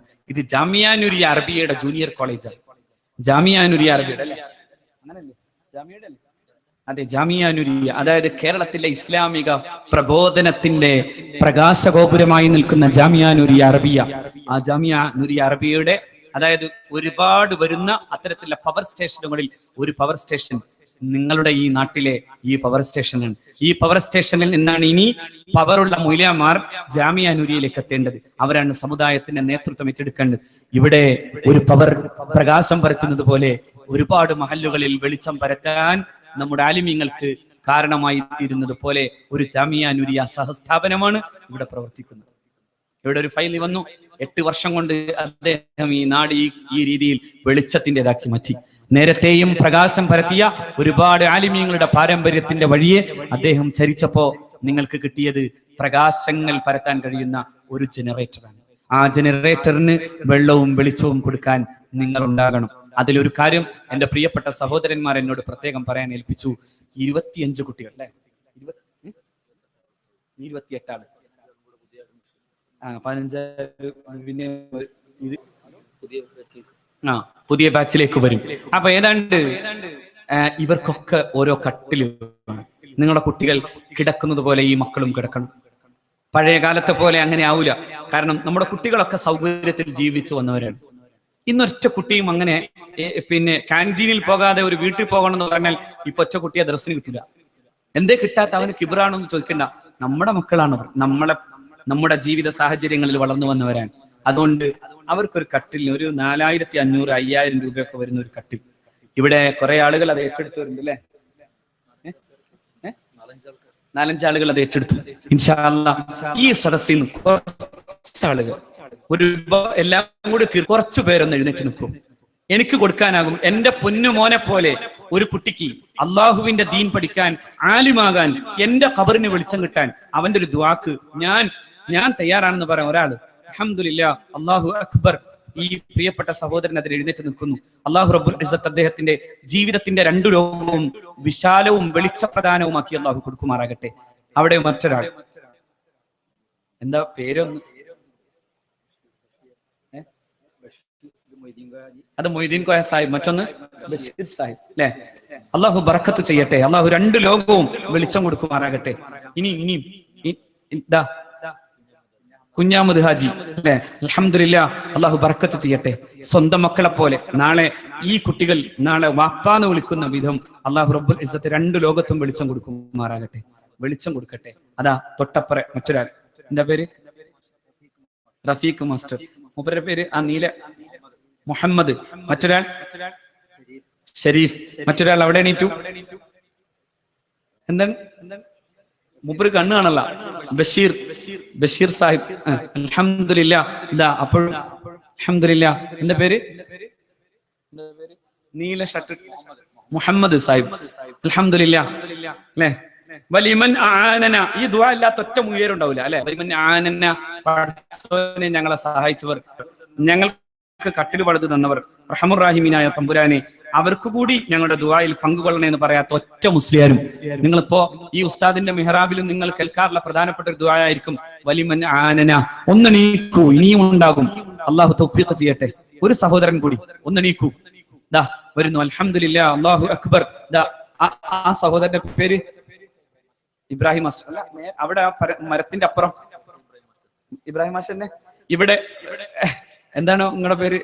ഞാൻ പേരും വിട്ടുപോയി. ബഷീർ സാഹിബ്. അൽഹംദുലില്ലാ, അള്ളാഹു രണ്ട് ലോകവും വെളിച്ചമാക്കി കൊടുക്കട്ടെ. ഖബറിലെ ജീവിതത്തിലേക്ക് ഈ കട്ടിൽ അള്ളാഹു റബ്ബുൽ ഇസ്സത്ത് തുണയാക്കി തരട്ടെ. ഇൽമിനുള്ള വെളിച്ച കൊടുത്തത്. ഞാൻ പറയട്ടെ, ഇതിന്റെ ഡെപ്പോസിറ്റ് മാറൂല.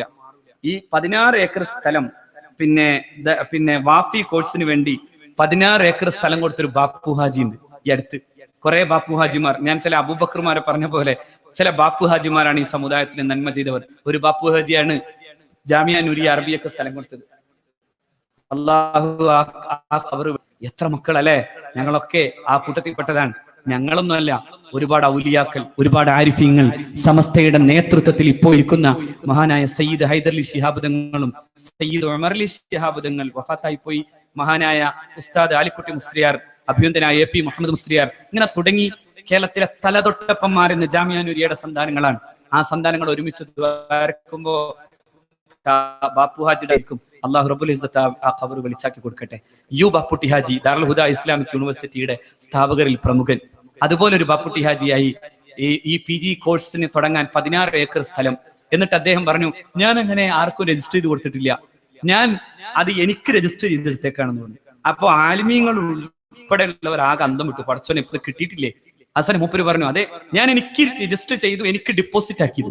കാരണം ഞാൻ എനിക്ക് എന്ന് പറഞ്ഞത് വളരെ കൃത്യമാണ്. നിങ്ങൾ മനസ്സിലാക്കണേ, അദ്ദേഹത്തിന്റെ ഫിലോസഫി വളരെ കൃത്യമാണ്. അദ്ദേഹം പറഞ്ഞത്, എന്റെ പേരിൽ ഞാൻ ഇത് രജിസ്റ്റർ ചെയ്തു എന്ന് പറയാൻ കാരണം, ഇതെങ്ങാനും എനിക്കും എന്റെ മക്കൾക്കുമായിരുന്നുവെങ്കിൽ അത് ആർക്കൊക്കെയോ വിറ്റുപോവുകയും തമ്മിലടിച്ചു പോവുകയോ ഒക്കെ ചെയ്യുമായിരുന്നു. പക്ഷെ ഇതെന്റെ ഖബറിൽ നിന്ന് പോകൂല, ഇത് രജിസ്റ്റേർഡ് ആണ്, ഡിപ്പോസിറ്റഡ് ആണ്. ആ ഡിപ്പോസിറ്റഡ് ആണ് ഓരോ കട്ടിലും. അള്ളാഹു റബ്ബുൽ ഇസ്സത്ത് അള്ളാഹു തൗഫീഖ് തരുമാറാകട്ടെ. അതുകൊണ്ട് ഇനിയില്ലാരും സുബ്ഹാനല്ലാഹ്, എന്തത്? ഞാൻ വായിച്ചോളാം. ഇനി ആരുമില്ലേ? അൽഹംദുലില്ലാ, അല്ലാഹു അക്ബർ. അവിടെ നിന്നതാ അങ്ങേ അറ്റത്ത് നിന്നൊരു കൈ. ബഷീർ അല്ലെ, ബഷീർ സാഹിബ്. അല്ലാഹു റബ്ബുൽ ഇസ്സത്ത് രണ്ട് ലോകവും വെളിച്ചപ്രധാനമാക്കി കൊടുക്കുമാറാകട്ടെ. അർഹമുറാഹിമീനായ റബ്ബ് അതുപോലെ ഇനിയും എഴുന്നേൽക്കാൻ, ഇനിയും ആരെങ്കിലും ഒക്കെ എഴുന്നേൽക്കാൻ. ഞാൻ നിർത്താൻ പെട്ടെന്ന്. ഇനിയും ഒരു ചാൻസാണ്, ഈ സദസ്സിൽ ദ്വാരക്കാനുള്ള ഒരു ചാൻസാണ്. സ്ത്രീകൾ ഉണ്ടായില്ലേ? കൂട്ടത്തിൽ ഇവിടുന്ന് വരുന്നുണ്ട് ഇങ്ങനെ ഓരോന്ന് അല്ലേ. അൽഹംദുലില്ലാ, അബ്ദുള്ള മാഷി. അൽഹംദുലില്ലാ, അല്ലാഹു അക്ബർ. അൽഹംദുലില്ലാ, അല്ലാഹു ആ കുട്ടിയെ വലിയ പണ്ഡിതനാക്കട്ടെ.